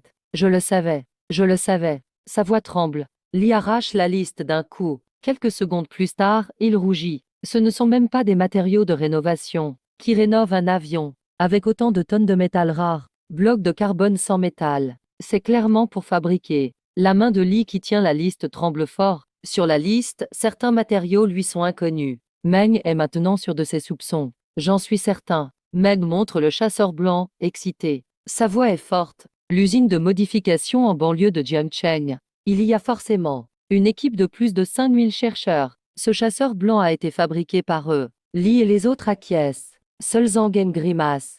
Si mon pote n'y allait pas tout le temps, on y croirait vraiment. Dans cette immense usine, il n'y a que Luchen. De l'autre côté, Institut 749. Huo agit rapidement. Avec plus de 20 chercheurs brillants, ils portent toutes sortes d'instruments et prennent un avion militaire pour Jiangcheng. 2 heures plus tard, dès l'atterrissage, Huo emmène son équipe. Ils courent vers l'aire de stationnement B7. Quand ils arrivent enfin, ils voient le chasseur blanc immobile sur le tarmac. Tout le monde retient son souffle. Puissant et tranchant. Impressionnant. Huo, chef. Li ramène Huo à la réalité par sa voix. C'est vraiment la vraie machine. Huo n'en revient pas. Encore plus réel que de l'or. Li le confirme. Huo s'avance vite. Sa main droite tremble. Il la pose doucement sur le fuselage. La sensation du métal. Jamais ressentie. Huo a la gorge sèche. Vite, Xiao Liu. Amène vite l'analyseur de métaux. Un chercheur arrive avec une valise. Huo, tu es bien préparé. Meng s'approche. Bientôt, la sonde d'analyse du métal est placée sur l'aile du chasseur blanc. Il commence les tests. Tout le monde retient son souffle. Il n'y en a pas un qui respire. Regardez l'affichage du HR qui ne cesse de monter. Le HR mesure la résistance du métal. Meng, à voix basse, explique à Song Wei à côté. Le diamant, le plus dur naturel, a un HR d'environ 300. Le meilleur alliage humain atteint seulement 700. C'est pour fabriquer des avions de chasse de 5e génération. À ce moment-là, un scientifique crie soudain. Le HR du professeur Huo a dépassé 1000. Ça continue de grimper 1500,2000,4000. Mon Dieu, 5000. Métal actuel HR, 5000. Niveau de dureté du métal détecté, niveau 17. Quand les dernières données s'affichent, les cerveaux de Huo et des autres sont en panne. Là-haut sont, tu sais, le meilleur alliage qu'on puisse fabriquer en ce moment. C'est quel niveau? Meng murmure. Aucune idée. Song Wei secoue la tête, perdu. Niveau 9, utilisé pour les porte-avions. Meng parle avec gravité. Mais le Baidi est de niveau 17. Un niveau de dureté tellement extrême qu'on n'ose même pas l'imaginer. Li et Huo, ces deux rivaux, chuchotent alors en même temps. C'est vraiment un métal fabriqué sur Terre. Niveau 17. Ça dépasse totalement notre compréhension. C'est sûr que c'est pas de la technologie extraterrestre. Test de la limite d'élasticité du métal commence. Test de limite de contrainte. Test de dureté terminé. Le test crucial de ténacité débute. Meng, tu penses que la limite de contrainte peut atteindre combien? Li demande. Au moins 30 GH. Meng répond avec sérieux. Impossible. Huo proteste direct. Dureté niveau 17. La limite ne dépassera pas 20 GH. Sauf si nos lois physiques sont fausses. À peine la phrase finie, la valeur sur la machine passe à 21 GH. Et ça continue d'augmenter doucement. C'est clairement. Meng regarde Huo qui n'en croit pas ses yeux. Il parle avec sérieux. C'est nos formules qui se trompent. Huo tremble violemment. Cet avion de chasse est tellement extrême que Meng doute même des formules. Les chiffres grimpent toujours. 35 GH, 40 maintenant. 43, alerte. Alerte atteint la limite de 45 GH. Les valeurs de contrainte fonctionnent en surcharge. Alerte, erreur de code. La seconde suivante. Dames étincelles jaillissent de l'appareil. L'écran clignote, puis s'éteint complètement. Ça sent le bobinage brûlé dans l'air. Mon Dieu. Mon détecteur de métal haut de gamme à 40 000 euros. Huo pousse un cri déchirant. Tout le monde se tait. C'est évident. Cet appareil a été sacrifié pour tester le Baidi. Il est foutu. Alors que Huo en a mal au cœur. Sous le cockpit à quelques mètres, Dame cri résonne soudain. Eh chef, notre machine s'est fait pirater les droits admin. Oh non, le code a été modifié. Mon Dieu, le disque tourne en surcharge. Le canal est cassé. Huo fonce. Qu'est-ce qui se passe? Rapporte à Huo. Un chef rapporte malgré la pression. On voulait connecter notre système au système du Baidi. Mais dès qu'on a connecté, nos machines ont été infiltrées. Code modifié. Surcharge totale. Maintenant, tout est HS. Huo souffre vraiment. Incroyable, moins d'une demi-heure après l'arrivée. Tous nos équipements de recherche à 50 000 euros sont morts. D'où sort cet avion Baidi? Huo, en serrant la poitrine, demande. En un instant, tout le monde regarde Shangeng. Il subit des dizaines de regards intenables. Il a la chair de poule. Il se gratte la tête. Disons, si jamais. Cet avion, mon pote l'a fabriqué dans un atelier de banlieue, avec une vieille carcasse de surveillance. Vous le croyez vraiment? Tout le monde est gêné. Tu crois qu'on a je te crois écrit sur nos faces? Qu'est-ce que t'en dis? Huo craque le premier. Shangeng, tu peux joindre ce pote? Meng s'approche de lui. Le regard plein d'espoir. Dis-lui qu'on aimerait visiter. Je passe un coup de fil. Il compose direct ton numéro. Allô Lu, frère. Comment va Shangda Shao? Mon avion d'expo, il va bien? Il a un look impressionnant, non? On entend ta voix détendue au téléphone. Frère Lu, c'est plus qu'impressionnant. Il fait une grimace. J'ai failli en perdre l'âme. Puis il raconte en résumé tous les événements bizarres qui viennent d'arriver. Il en fait le récit. De l'autre côté, tu restes stupéfait un bon moment, poursuivi par des missiles. Vous savez vous amuser. Tu dis que des gens veulent visiter mon atelier, c'est ça? Tu continues. Pas de souci, demain matin à 8h30. Il raccroche. Il fait le geste OK à Meng et aux autres. Bien. Meng et les autres s'embrassent, tout excités. Ce soir-là, pour vérifier que ce n'est pas un rêve, les équipes du Labo 749 et de l'Institut d'agronomie se disputent. Au final, tout se serre dans le hangar B7. Ils dorment autour du Baidi, à même le sol. Li et Huo, ses deux rivaux, collés contre la carlingue froide. C'est seulement ainsi qu'ils dorment tranquilles. Le lendemain, à 8h15, Dame Camion Militaire arrive à l'usine modifiée à la périphérie de Jiangcheng. Devant la porte, le rideau s'ouvre, un jeune souriant apparaît. Lu Shanggen présente vite l'équipe. En entrant, tu guides avec le sourire. Lu Shen, une question un peu directe. Meng demande prudemment. Cet avion Baidi, il a vraiment été fabriqué ici? Bien sûr que oui. Tu réponds en souriant. Ça vous a sûrement pris du temps, non? Oui, tu acquiesces. Du début à la fin, ça m'a pris un mois entier. Tout le monde est choqué. Combien de temps? Li se retourne brusquement. Il est choqué. Un mois? Tu t'étires un peu. Le mois dernier, Zhang Geng a ramené une vieille carcasse de surveillance. Et il m'a demandé de la retaper. En plus, ses exigences étaient dures. Mais comme c'est mon frère d'armes, je l'ai fait avec difficulté. Pendant ce mois, j'ai bossé tous les soirs jusqu'à 21h, pour finir avant le salon aéronautique. À peine la phrase dite, Li s'arrache les cheveux, et hurle, désespéré. Tu plaisantes, mec? Ne me dis pas que ce baidi incroyable, tu l'as fait en un mois seulement, et en retapant une vieille carcasse. De surveillance, oui. Oui, tu acquiesces. Je sais qu'un mois, c'était court, mais j'ai bossé un mois non-stop. Li, mon Dieu. Meng, t'as entendu ça? Meng l'a entendu. J'ai entendu. Oh. Ce n'est pas juste des heures sup. Alors que tout le monde était choqué, tu les as déjà amenés à l'atelier principal. Vérification biométrique réussie. La porte s'ouvre lentement. Dame machine géante, ultra moderne, remplissent la salle. Ça frappe tous les regards d'un coup. Meng et les autres ont l'impression d'entrer dans le futur. Après 2 pas, Meng s'arrête net. En tremblant, il pointe devant lui. Regarde, Li. Qu'est-ce que c'est? Tout le monde suit son doigt. Sur un immense tableau technique, il y a un titre en gros. Projet Baidi, transformation du G10 en un chasseur super 6e génération. Sous le tableau, il y a plein de plans de pièces ultra précises. Mon Dieu, tout le monde a le cœur serré. Il repense soudain à tes paroles. Est-ce ce que l'engin si fit d'hier? Le Baidi hyper classe vient vraiment d'un J10. Tu appelles ça une transformation du J10? C'était juste une phrase pour bluffer les ricains à l'époque. Et là, c'est devenu réalité.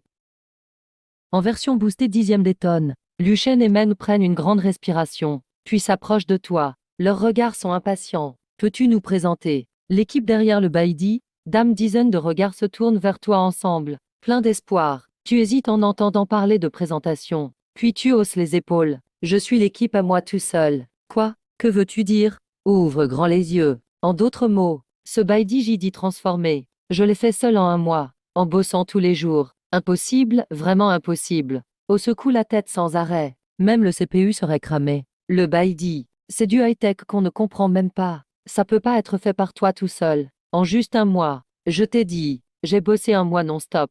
Tu ouvres les mains, faisant l'innocent. Meng et les autres se regardent. En fait, c'est facile de vérifier. Liu Shen, comment le Baidi a-t-il vaincu la résistance? Meng pose direct la question clé. La résistance? Tu souris. Devant le moteur Baidi Star. Ça existe même pas. Meng sort vite son téléphone. Il ouvre le projet moteur pour les 6e générations de l'Institut Dragon. Moteur de 6e génération. Tu jettes un coup d'œil aux formules. Et tu te dis direct, non. Notre moteur 6e gen. On a atteint que la première étape du modèle super vectoriel. Mais c'est pas un problème à résoudre en 2 minutes. Meng est complètement perdu. Li qui s'approche, rougit. Leur équipe a galéré des mois pour ces 2 minutes. Je n'y crois pas, Li finit par dire. Il tend le cou et crie. Où est la difficulté? Tu souris largement. Tu prends un marqueur et vas au tableau. Tu écris plein de symboles et d'équations. Au début, Li regarde attentivement. Mais dès la 2e ligne, il n'en croit plus ses yeux. Quand tu finis l'équation complète ultra, modèle moteur vectoriel 6e gen, et commence à expliquer, Meng, Li et Au en bas, et tous les experts derrière eux, restent bouche bée. Là, tu deviens leur prof, et eux, des élèves affamés. À la toute fin, en appliquant ces formules, On peut construire facilement un moteur supervectoriel. Tout le monde comprend? Franchement, c'est pas si compliqué. Tu parles tellement que tu as la bouche sèche. Tu attrapes une bouteille d'eau et bois d'un trait. Silence total dans la salle. 2 minutes passent. Au sursaute enfin. Il avale difficilement. Dès la 3e ligne de formule. Il était complètement perdu. La connaissance de ce gars, c'est terrifiant. Lee chuchote à Meng en tremblant. Je transpire de froid maintenant. Qui ne le ferait pas? Meng s'essuie le front. Ce n'est plus un génie. C'est un massacre dimensionnel. Il faut absolument trouver un moyen de le faire venir à l'Institut agronomique. Meng respire fort. Ce genre de chercheur doit être dans l'équipe nationale. Alors que Meng et Lee complotent, O lève soudain la main très haut pour poser une question comme un écolier. Professeur, quelle est la matière de la carlingue du Baidi? La matière de la carlingue? Tu poses ta bouteille d'eau. Impossible de trouver un matériau adéquat lors de la rénovation. Du coup, j'ai fusionné un nouvel alliage moi-même. Ça s'appelle alliage rouge acier carbone. Pour la résistance, c'est déjà plutôt pas mal pour l'époque. Sur le Baidi, ça fait l'affaire. Vu le rythme et le temps, j'ai pas eu assez de temps pour peaufiner la matière. Silence dans toute la salle. Tout le monde a les lèvres qui tremblent. Écoutez-moi, il parle vraiment comme un humain. C'est quoi créer sa propre fusion? Ça veut dire quoi, suffisant pour passer ce stade? Ça veut dire quoi, juste assez pour être qualifié? Ça veut dire quoi, ne pas perdre de temps sur les matériaux métalliques? Mon Dieu, professeur Lee n'a finalement pas pu s'empêcher de lâcher un gros mot. Magne, t'as entendu ce que ce gamin a dit? Il arrête d'être humain. Oui, il ne veut plus être humain. Sacré nana. Luchen et professeur Huo sont tellement choqués qu'ils tiennent à peine debout. Ce super alliage. Combien de temps t'as mis pour le créer? Combien de temps? Laisse-moi réfléchir. Ferme les yeux. Réfléchis un instant. Ouais, c'est vrai, ça a pris un moment. Professeur Huo et les autres sont enfin soulagés. À peu près 15 minutes. Tout le monde reste sans voix. T'as une idée bizarre du mot long. Tu dois mal comprendre ce terme. Impossible. Professeur Huo tremble violemment. Un nouvel alliage aussi terrifiant. Impossible de le finir en 15 minutes. Rien que pour dépasser les matériaux du corps. Le labo 749 a bossé là-dessus pendant 6 mois. Tu te grattes la tête. Attends, je me souviens. Tu tapes dans tes mains. En riant de oui, c'était pas 15 minutes. Je me suis trompé. Professeur Huo l'écoute. Il va un peu mieux. Mais la seconde d'après, tu déclares très sérieusement. Au milieu de la création de cet alliage, je suis allé aux toilettes. Donc si tu veux vraiment savoir, tu enlèves 2 minutes. Professeur Lee rugit de colère. S'il te plaît, sois humain. À ce moment-là, professeur Lee exprime exactement ce que tous les chercheurs pensent. Les matériaux de base sont simples aussi. Tu ignores leur désespoir. Et tu continues à expliquer. Élément tungstène, avec un minerai. Puis méthode de compression carbone, en mode rapide. D'abord ceci, puis ça. Enfin comme ça. Voilà, c'est fait. T'en penses quoi? C'est simple, non? À peine la phrase finie. Tous les chercheurs présents brillent soudain. Wow, on peut fusionner comme ça. Sacré truc. Après fusion par la force du carbone, égalisation par compression. La dureté du métal devient exponentielle. C'est quoi cette idée flippante? C'est vraiment une méthode humaine.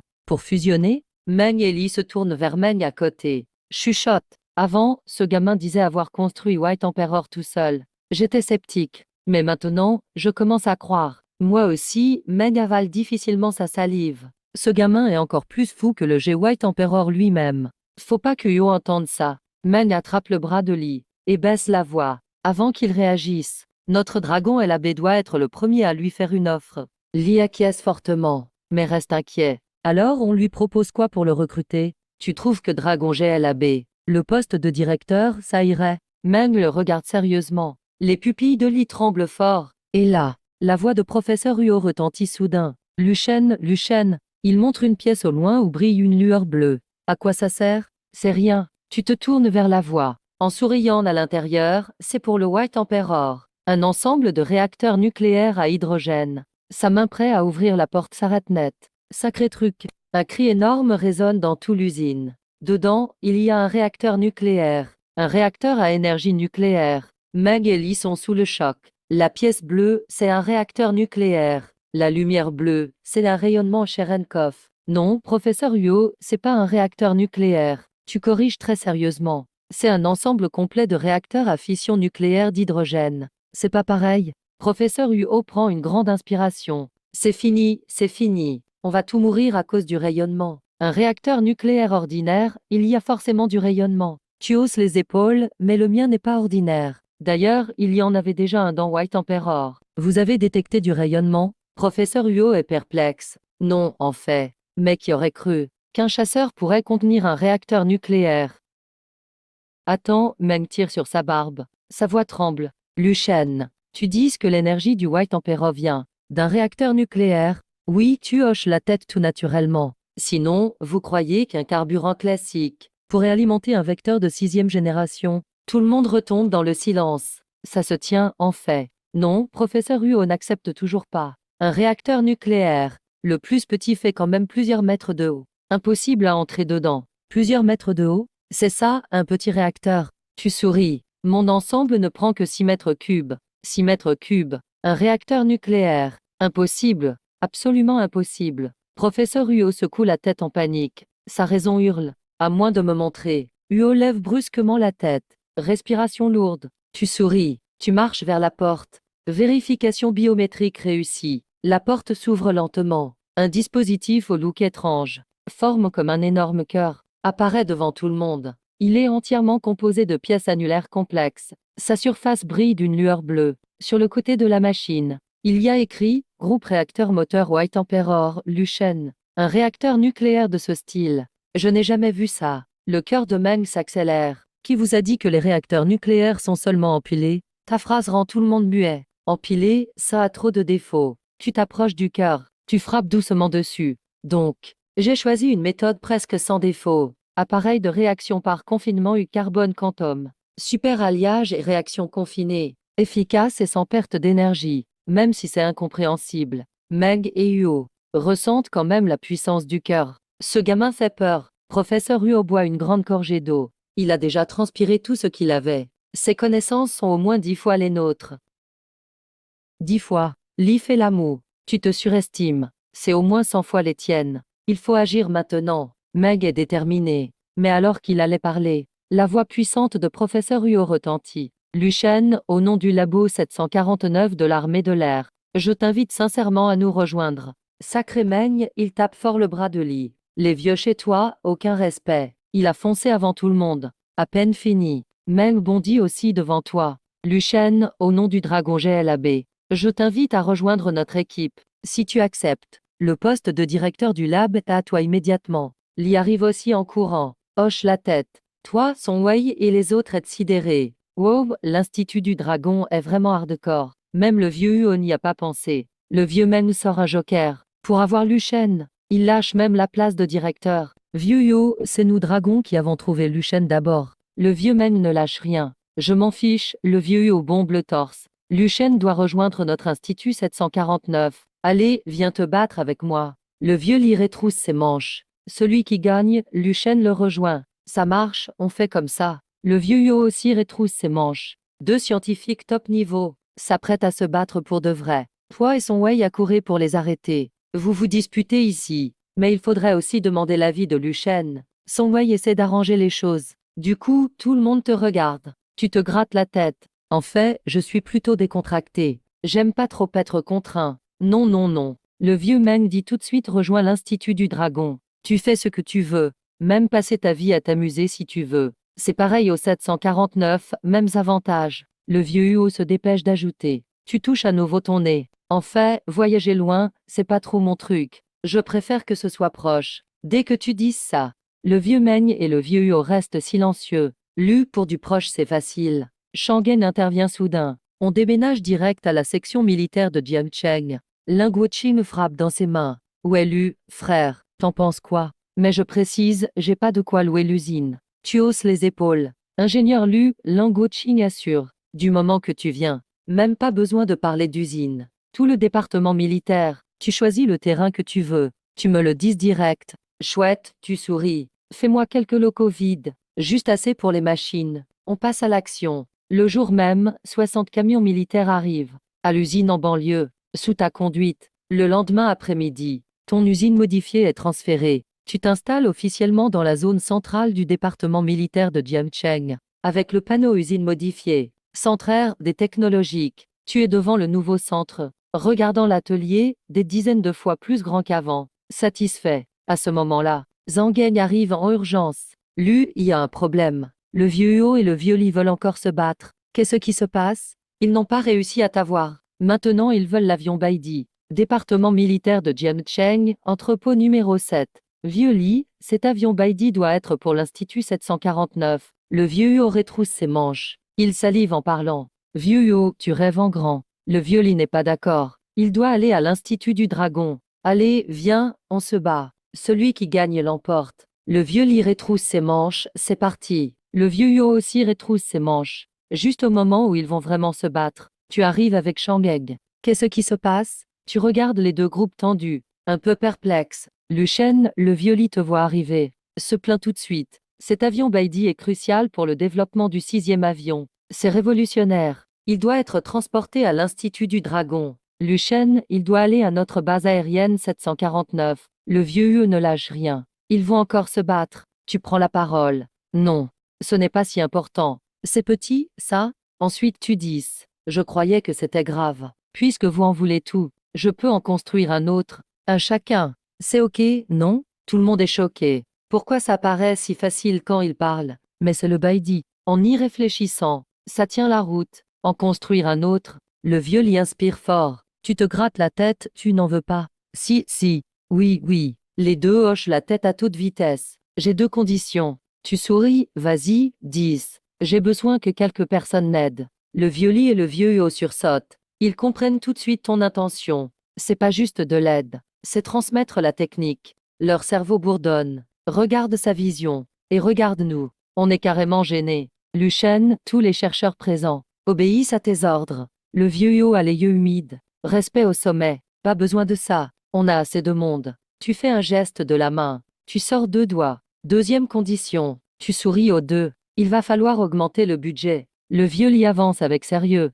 Le financement sera pris en charge par l'Institut agricole. Non, le vieux Huo proteste vivement. L'Institut 749 doit financer la moitié aussi. Ok, le vieux Li. Cette fois, il ne se dispute pas. Le budget n'est pas énorme. Tu souris et dis. Je veux juste 20% du budget de fabrication. C'est pas beaucoup pour un Baidi. 600 000, c'est raisonnable, non? Le vieux Huo et le vieux Li se regardent. Ils acceptent, serrant les dents. À leur avis, un Baidi doit coûter au moins 20 milliards. 20% ça fait 4 milliards. 24 milliards. Ok, 24 milliards. Le vieux Li secoue la tête. Du moment qu'il est construit, même 24 milliards, même 30 milliards, on y va. Inspire profondément. Il a décidé d'investir tout le budget de recherche du laboratoire 749 pour les 5 prochaines années. Dans ce projet, le chef Lin et le vieux Huo ont dit à Lin Guoqing, peux-tu demander au département des matériaux de calculer la liste des matériaux nécessaires pour l'ingénieur Lu et l'écoute, tout préparer, et nous imprimer une copie. Comme ça, on aura une idée à l'avance. Lin Guoqing a tout de suite contacté Wu Yong du département des matériaux. Dans le bureau du département des matériaux. Ok, je m'en occupe tout de suite. Wu Yong raccroche et dit excité à son assistant. Xiao Liu, c'est parti. Avant le dîner, imprime la liste complète des matériaux pour la tâche de rénovation. Tout sur papier. 3 heures plus tard, Wu Yong pousse un chariot de dossiers dans le bureau de Lin Guoqing. Alors Wu, vraiment courageux, tu n'as pas froid aux yeux. Lin Guoqing regarde la pile épaisse de listes de matériaux et souffle fort. Autant de matériaux sans provenir. À son avis, la valeur de ces matériaux doit valoir au moins 10 milliards. Chef Lin, dis-moi juste combien ça coûte en tout. La tête de Lin Guoqing devient lourde. Wu Yong aspire profondément et dit simplement, à peu près 30 millions. Les sourcils de Lin Guoqing se plissent. Vraiment, ça devrait être 3 milliards. Attends une seconde. Les yeux de Lin Guoqing se resserrent brusquement. Il relève la tête d'un coup. Sa voix tremble. Oui, tu as dit combien? 30 millions. Wu Yong répond honnêtement à Lin Guoqing. 30 millions, tu es sûr que ce n'est pas une erreur de unité? La voix de Lin Guoqing vacille. Chef Lin, Wu Yong est tout à fait sérieux. Si jamais il y a une erreur sur le prix d'un seul matériau, tu peux me transférer immédiatement. Il ne reste que Lin Guoqing dans le bureau. Il regarde la fin du dossier, où il est écrit que le coût total des matériaux est d'environ 30 millions. Il décroche sans hésiter le téléphone et appelle le numéro de Li Lao. Pendant ce temps, cantine du département militaire de Jiangcheng. Li Lao et Huo Lao sont inquiets devant leurs assiettes. On ignore encore combien va coûter la construction de l'appareil Baidi. Combien ça prendra en fait? Li Lao dit à voix basse. J'ai peur que 3 milliards ne suffisent pas. Si ça suffit pas, on augmente. Le regard de Huo Lao est ferme. 3 milliards, c'est rien. Même 5,8 ou 10 milliards, on met tout dedans. À ce moment-là, le téléphone de Li Lao vibre. Allô, chef Lin, alors? Li Lao répond au téléphone. Son visage devient sérieux d'un coup. Chef Lin a reçu la liste des matériaux. Les coûts sont calculés. La voix de Ling Guoqing au téléphone est très pressée. Li Lao est grave. Combien il faut en tout? Tous les matériaux pour Baidi. Juste 30 millions. Li Lao reste figé longtemps. Puis un cri retentit dans toute la cantine. Combien?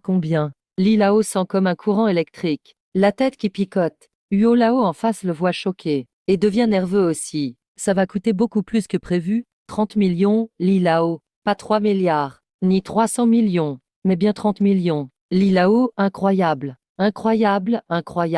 Li Lao perd complètement sa contenance. Li Lao, arrête de t'exclamer. Huo Lao s'impatiente. Dis ce qui se passe. Li Lao raccroche. Ses yeux brillent comme jamais. Huo Lao est fou. C'est toi qui es fou. Dis combien ça coûte. Tous les matériaux. En tout 30 millions. L'esprit de Huo Lao décroche. Longtemps après, une voix encore plus stupéfaite que celle de Li Lao sort de sa bouche. Combien? 30 millions, incroyable. Les deux ne pensent plus à manger et foncent comme des fous au bureau de Ling Guoqing. Un peu plus d'une heure plus tard, Li Lao et Huo Lao, penchés sur le bureau, vérifient la liste attentivement. Finalement, ils se regardent et concluent. Lu Shen, ce gars, n'est pas humain. Un contrôle des coûts aussi précis, c'est même pas humain. Un chasseur Baidi aussi puissant, son coût est vraiment très bas. Ling Guoqing demande prudemment. Huo Lao inspire profondément et raconte une histoire. Tracer une ligne à la Crèvois yuan. Mais savoir où la tracer vaut 999 999 yuan. Ling Guoqing est bluffé. Les matériaux peuvent valoir cher, mais le savoir scientifique est pris sel. La voix de Huo Lao tremble. On manque de vision. Comparé à Lu Shen, c'est comme s'il était un océan, et nous une goutte d'eau. La vision de Lu Shen est immense. Li Lao respire fort. Un Baidi coûte 30 millions. Il ne prend que 20%. C'est comme si on nous le donnait. Li Lao et Huo Lao sont bluffés par ta vision. Pendant ce temps, dans la salle de repos de Meng Lao, il a fini de trier ce que tu as dit sur la théorie des noyaux liés par hadrons, et compose le numéro du directeur du centre de recherche nucléaire du pays, Shen Lao. Le téléphone de Shen Lao. Meng Lao, quelle surprise. Shen Lao, je me souviens qu'il y a un an, tu voulais développer un nouveau système de fission nucléaire, mais tu n'avais pas d'idée. Ah, laisse tomber. Shen Lao soupire. Une année de recherche. Au final, seule la méthode empilée semble possible. Shen Lao, Meng Lao inspire profondément et demande sérieusement. Tu as entendu parler de confinement des hadrons. C'est un dispositif de réacteur de fission. Hadron confinement. Jamais entendu. J'ai un dossier. Je te le faxe. Regarde d'abord. 5 minutes plus tard, dans le hall du centre de recherche nucléaire, Shen Lao tient le dossier transmis par fax. Sa main tremble. Ses yeux brillent. Meng Lao. C'est génial. Il crie excité au téléphone. Où as-tu trouvé ce dossier? Shen Lao, dis-moi d'abord. La méthode dedans, c'est possible. Oui, c'est exactement ce qu'on cherchait. Il existe vraiment une autre façon d'utiliser la fission nucléaire. Qui a eu cette idée? Je veux inviter cette personne au centre de recherche nucléaire. Si ça marche, je lui donnerai même une promotion. Vice-directeur. Vas-y, Meng Lao. Où as-tu eu ces données? Incroyable, Shen Lao. Meng Lao se mord la lèvre. Je veux juste que tu regardes si c'est faisable. Et toi tu veux déjà la débaucher. Shen Lao est surpris et comprend d'un coup. Qu'est-ce que tu veux dire? Ce génie qui a conçu cet appareil, c'est juste à côté de chez toi. Maître Meng, trop parler, c'est risqué de se tromper. Le vieux Meng a présenté ce super génie à notre institut de recherche nucléaire. Je jure, en 6 mois maximum, on pourra fabriquer ce réacteur nucléaire à fission confiné par quark. En vrai, Maître Shen tremblait d'excitation. Maître Meng est resté silencieux quelques secondes. Ce truc-là, le super génie l'a déjà fabriqué. Maître Shen n'en revenait pas. Même le calme Maître Shen craquait à ce moment. Ok, Maître Meng. Tu te moques de moi après coup, hein? Vite, il est où ce super génie? J'y vais direct en avion. 5 jarres de vin vieux de 20 ans. Tu profites de la situation pour changer l'adresse? Maître Shen était presque furieux au point de tomber. Mais il a fini par accepter à contre-cœur. D'accord, il a raccroché. Sans un mot de plus, Maître Shen s'est retourné vers les 20 chercheurs top niveau en physique nucléaire et a donné l'ordre. Finissez vite ce que vous avez en main. Puis rassemblement à l'aéroport. Départ pour le département d'industrie militaire de Jiangcheng. Pendant ce temps, au département d'industrie militaire de Jiangcheng, Bang bang, Maître Lee frappait nerveusement à la porte de Maître Meg. Maître Meg ne dort pas. Grosse nouvelle, une fois entré. Il a balancé un dossier sur la table. Lis ça. Voyons si tu vas dormir après l'avoir lu. Maître Magne a pris le dossier. 10 minutes plus tard, ses yeux s'agrandissent. C'est vrai. Le coût de fabrication du Baidi n'est que de 30 millions. Bien sûr que c'est vrai. Maître Lee était très sérieux. Et Luchen a accepté d'en fabriquer un autre pour nous. Il ne prend que 20% du budget. Maître Magne était à nouveau sous le choc. 20%, c'est à peine 6 millions. C'est presque comme nous le donner gratuitement. Quelle mentalité, et Maître Lee continue de monter les enchères. Luchen a invité nos équipes et celles de Maître Huo aussi, pour l'aider. Maître Meng n'en revenait pas. Il s'est levé d'un bond, avec un éclat doré dans les yeux, d'une générosité totale, vraiment sans égoïsme. Ce n'est pas juste du travail, c'est carrément partager une technologie de pointe. Dormir quoi? Maître Meng a ouvert grand les yeux. Je veux aussi aller l'aider, ce petit gars. Allons-y. Le lendemain matin, tu arrives avec toute une équipe de scientifiques de haut niveau. À l'atelier, tout très occupé. Maître Huo a alors appelé le commandant en chef de l'armée de l'air Lin. Commandant Lin, percée majeure sur le chasseur de 6e génération. Quelle percée? Les yeux de commandant Lin brillent d'or. Maître Huo a choisi ces mots, et s'est lancé d'une traite. Le Baidi, chasseur de 6e génération, a été transformé par un génie amateur, à partir d'un avion de surveillance à la retraite. Il est 200 fois plus performant que les 5 générations. Vitesse extrême 29,5 Mach. Même les missiles guidés ne peuvent le rattraper. Le gars est maintenant au département d'industrie militaire de Jiangcheng. Il a accepté d'en fabriquer un autre pour nous. Prix, seulement 30 millions. Silence total au téléphone. Général Lin, ça va. Maître Huo a avalé sa salive. Commandant Huo, Lin ne laisse rien paraître dans sa voix. Tu me prends pour un idiot. Non, commandant Lin. Je dis la vérité. Ok, Lin en rit nerveusement. Le département d'industrie de Jiangcheng est à 1200 km d'ici. Tu dis qu'il peut voler à Mach 29,5. Je te donne 20 minutes. Si l'avion survole ma base en 20 minutes, je te croirai. À Mach 29,5, il lui faudrait que 2 minutes. Mais donner 20 minutes, c'est pour le décourager. Bien, Maître Huo a accepté sans hésiter. Commandant Lin, laissez-moi juste 2 minutes. Je vais demander au génie son avis. Là, c'était au tour de commandant Lin d'être surpris. Sérieux, Huo, t'es vraiment partant? J'ai toujours dit la vérité. Ok, Lin ouvrait de grands yeux. Voyons dans 20 minutes. Si ce Baidi peut vraiment arriver. Si je ne le vois pas, tu me fais un vrai rapport d'explication. Pas de souci. Vous verrez bien. Maître Huo a raccroché et a filé tout heureux vers le centre de recherche en modif technologique, côté base de l'armée de l'air numéro 1. Commandant Lin esquisse un sourire. Il marmonne, d'accord, d'accord. Cette fois, Huo va me devoir un rapport de 20 000 signes. C'est le minimum. À ce moment-là, tu essuyais ta sueur. Quand Maître Huo est arrivé en courant, vas-y refaire voler le Baidi. Pas de souci. C'est rien du tout. Vous pouvez lancer ça vous-même. Tu fais un geste de la main, décontracté, avec ton feu vert. Maître Huo a emmené Shangeng au 7e hangar. Il retourne dans le cockpit. Zhang était surexcité. Le dernier vol était trop court. Cette fois, je vais me régaler. Vroom, le moteur star de Baidi rugit. Le chasseur fuse sur la piste comme une flèche et décolle direct, dans le cockpit.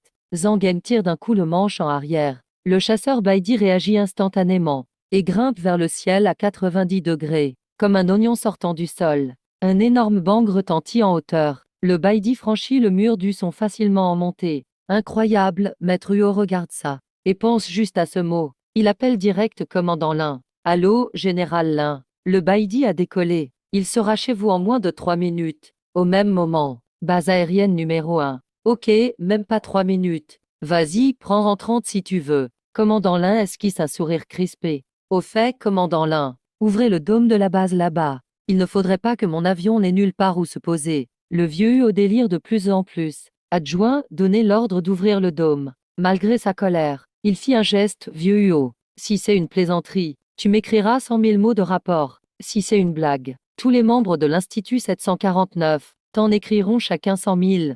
À peine avait-il fini, que sur le radar de la base, un point inconnu de notre armée, à une vitesse terrifiante, est entré dans la zone. Vitesse actuelle de l'avion, Mach 29,5. Sur l'écran radar, le signal d'alerte rouge du chasseur fonce vers la base à une allure folle. À côté de lui, les J-20 actuellement en mission avancent comme des escargots. À cet instant, Lin et tous les membres de l'Air Force sont restés pétrifiés sur place. La seconde d'après, l'un poussa un cri puissant et vigoureux. Bon sang! C'est alors que la radio du centre résonna. La voix surexcitée de Chang Eng retentit. Air Force One. Ici Baidi. Ici Baidi. Répondez, parlez. Baidi? Dans toute la base souterraine. Les esprits de chacun furent comme frappés par une masse. Baidi. Baidi. Même le vieux Lin tremblait de tout son corps sous le choc. L'adjoint lui tendit vite le talkie-walkie. L'un le saisit en tremblant et hurla ici base Air Force One. Bien reçu. Baidi est arrivé au-dessus de la base. Demande l'atterrissage. L'un jeta un œil au radar. Ce point d'exclamation rouge était bel et bien au-dessus d'eux. Même pas 3 minutes. Autorisé sur la piste 7. Je fais évacuer la piste immédiatement. Pas la peine. Je descends à la verticale. Avant qu'il ne puisse réagir, à 10 000 mètres d'altitude, le Baidi s'était mis en position pour descendre verticalement. L'un courut vers l'observatoire, levant les yeux au ciel. Un point noir grandissait, devenant de plus en plus net. Ses lignes acérées au look futuriste, cette aura de puissance inégalée, faisaient frémir tous les présents. Vroom, vroom, vroom. Le rugissement faisait vibrer les cœurs. Quand ce colosse se posa doucement sur la piste 7, l'un perdit tout son calme. Cette vision dont il rêvait souvent sortait enfin de ses songes. Pour se poser devant lui, la verrière s'ouvrit. Chang Eng se leva, fit un salut militaire parfait, et cria commandant Lin. Le Baidi a atterri. J'attends vos ordres. L'un sentit sa gorge se nouer. Ses larmes coulèrent enfin. Il attendait ce jour depuis si longtemps. Bien, c'est très bien. Puis, il éclata d'un rire franc qui résonna dans toute la base. Tout le monde comprit que le commandant Eagle Eye, qui terrifiait l'ennemi, était de retour. 3 ans, 5 ans, au moins 10 ou 15 ans, il n'aurait jamais cru que ce vieil homme si sévère avait un rire aussi mélodieux. En y pensant, le cœur de chacun se serra d'émotion. Certains commençaient même à pleurer. Pourquoi vous pleurez? L'un essuya ses larmes d'un geste, les yeux écarquillés. Il cria à ses hommes émus. Ne vous affichons pas devant Jiang Cheng. Nous sommes les hommes de l'un. Tous crièrent en chœur, reprenant ses esprits. L'un courut vers le Baidi. Mais, face à cette arme de destruction ultime, son calme vola à nouveau en éclats. Parfait, parfait. L'un le répéta 3 fois, puis appela le vieux Huo. Sacré Huo, quelle surprise tu m'as faite. L'Institut 749 a fait un exploit. Vos noms entreront dans l'histoire. Non, non, l'un. Vous vous trompez. Huo s'empressa d'expliquer. Le Baidi n'est pas de nous. Allez, pas de modestie. Si ce n'est pas vous, c'est l'équipe de Meng. L'académie non plus. C'est un génie civil. Il a modifié un J10 en un mois. L'un fut totalement abasourdi. Qui pourrait croire une telle chose? Mais Huo ne plaisanterait pas là-dessus. Et où est ce génie? L'un prit une grande inspiration et demanda d'un ton pressé. Au département de Jiangcheng. Bien, attends-moi. J'y vole tout de suite. Au même moment, à l'aéroport de Jiangcheng, un avion du centre de recherche en physique nucléaire se posa doucement. La porte s'ouvrit et le doyen Chen se précipita dehors. Où est ce génie? Celui qui a créé le système de fission à hadrons. Sur la piste, lui et Meng, venus l'accueillir, en restèrent bouche bée. Meng, ce n'est pas correct, se plaignit Li. Un vieux groupe ne suffisait pas. Pourquoi appeler ces physiciens? Tu crois que je l'ai voulu? Meng fit une grimace. Ils ont débarqué dès qu'ils ont su. Chen et 20 experts nucléaires coururent vers Meng, lui saisissant la main. Où est ce génie, Liu Shen? Emmène-moi le voir. En chemin, Meng expliqua brièvement la situation. Notre chasseur de 6e génération a été créé par ce génie. Comme le carburant manquait, il a simplement conçu un nouveau moteur nucléaire pour la propulsion.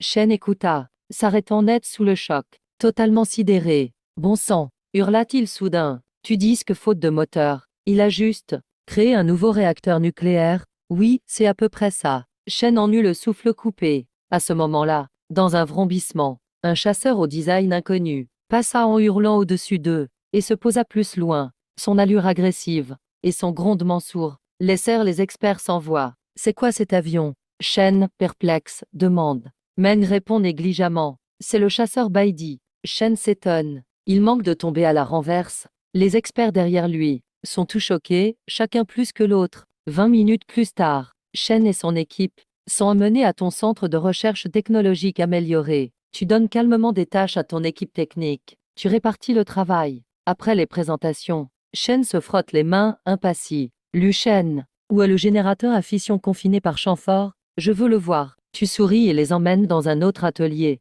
au centre de la salle. L'unité au cœur bleu lui faiblement. Sans hésiter, Shen sort le détecteur de radiation le plus précis. Après les vérifications, sa respiration devient lourde. Pas la moindre fuite radioactive. Comment as-tu eu cette idée, Lucien? Il demande d'une voix tremblante. Tu réponds tranquillement. Trop de risques avec l'empilement classique. J'ai fait une petite amélioration, c'est tout. Et voilà le résultat. Tout le monde reste silencieux. Une petite amélioration. Tu appelles ça une petite amélioration? Et ces connaissances, tu les as apprises où? Tu veux la vérité? Tu réfléchis un instant. Tu réponds très sérieusement. Je lis beaucoup. Finalement, tout le monde regarde Lucien d'un air particulier.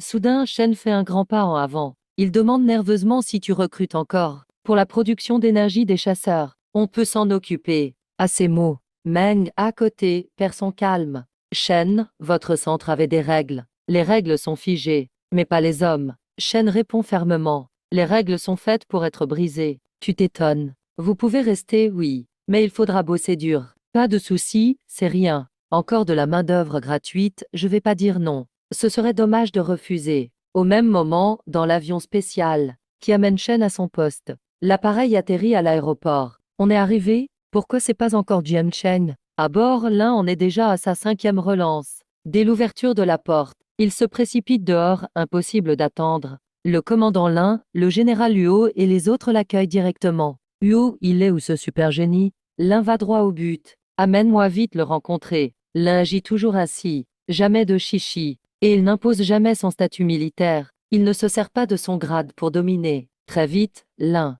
guidé par Luo, arrive sur le site de recherche. Quand il voit que c'est le commandant en chef Lin qui arrive, tous les scientifiques présents sont impressionnés. Même le chef de l'Air Force est là. C'est dire à quel point tu es important. Lucien, viens. J'ai une présentation officielle à faire. Luo présente Lin devant toi. Voici le chef suprême de l'aviation. Lin te voit aussi jeune. Et même en s'y attendant, il ne cache pas son émotion. Il avance d'un pas. Il serre fermement tes mains. Tu sens tout le poids de ce moment. Lin te regarde aussi avec respect. L'espace aérien de l'été est protégé par ce vieil homme frêle devant toi. Très bien, ah. Lin éclate soudain de rire. Sa joie est évidente dans son rire. Il sent que tu dégages une énergie incroyable, bien au-delà de la normale. Après ce moment de joie, Lin redevient sérieux. Il dit solennellement, au nom de son pays, merci sincèrement de la part de toutes les forces aériennes. Merci pour tes efforts sur le chasseur de 6e génération. Après ces échanges cordiaux, tout le monde va en salle de réunion. Notre force aérienne aimerait te commander un certain nombre de chasseurs Baidi. L'un va droit au but. La compétition militaire mondiale, c'est dans 6 mois. Un vrai champ de bataille invisible. C'est décisif pour la voie du pays les septembre prochaines années. Et Baidi, c'est la clé de la victoire. Commandé, tu souris. Tu lances un regard à Huo et Li. Finalement, c'est le patron qui voit grand. Contrairement à ces deux-là, qui pensent juste à en avoir un de plus. Ils sont vraiment radins. Ça marche, mais je m'occupe seulement de la fabrication et de l'argent. À vous de fournir le matériel et le transport. Tu poses tes conditions. Évidemment, l'un acquiesce tout de suite. Même pour 30 millions l'unité, ou 300 milliards, il ne reculerait pas.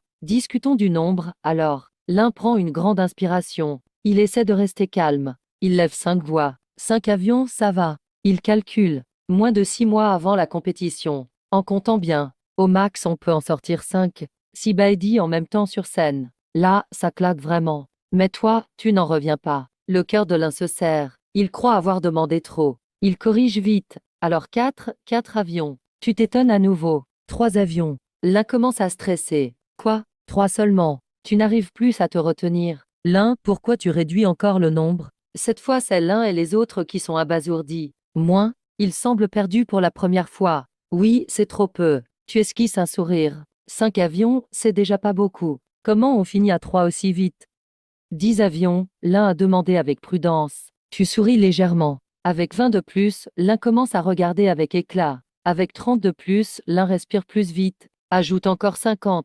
La voix de l'un devient excitée. Ajoute 100 de plus. L'un est tout excité. Il a crié directement. Il regrette tout de suite après. 100 avions, à raison d'un par mois. Ça prendra plus de 8 ans. Juste quand il voulait changer d'avis, il se lève brusquement. Arrêtons d'ajouter par 10 ou 20. Je donne directement un nombre. 200 Baidi avions. Considère ça comme un geste d'amitié. Incroyable, l'un et les autres. Ils sont impressionnés par ton audace sans précédent. 200 avions, ça va prendre plus de 10 ans. c'est offrir toute ta jeunesse. L'un se lève soudainement. Ses lèvres tremblent. Au nom de notre force aérienne, merci pour ton dévouement et ta jeunesse. En disant cela, il t'a salué parfaitement. Dévouement total. Je comprends, tu te grattes la tête. Jeunesse. Voilà, ces 200 avions. Il faudra au moins 10 ans. Attends, attends, attends. Tu fais une grimace. Un avion par mois. Ça va durer combien d'années? Tout le monde est encore perdu. Tu demandes comment notre avion de 5e génération est produit.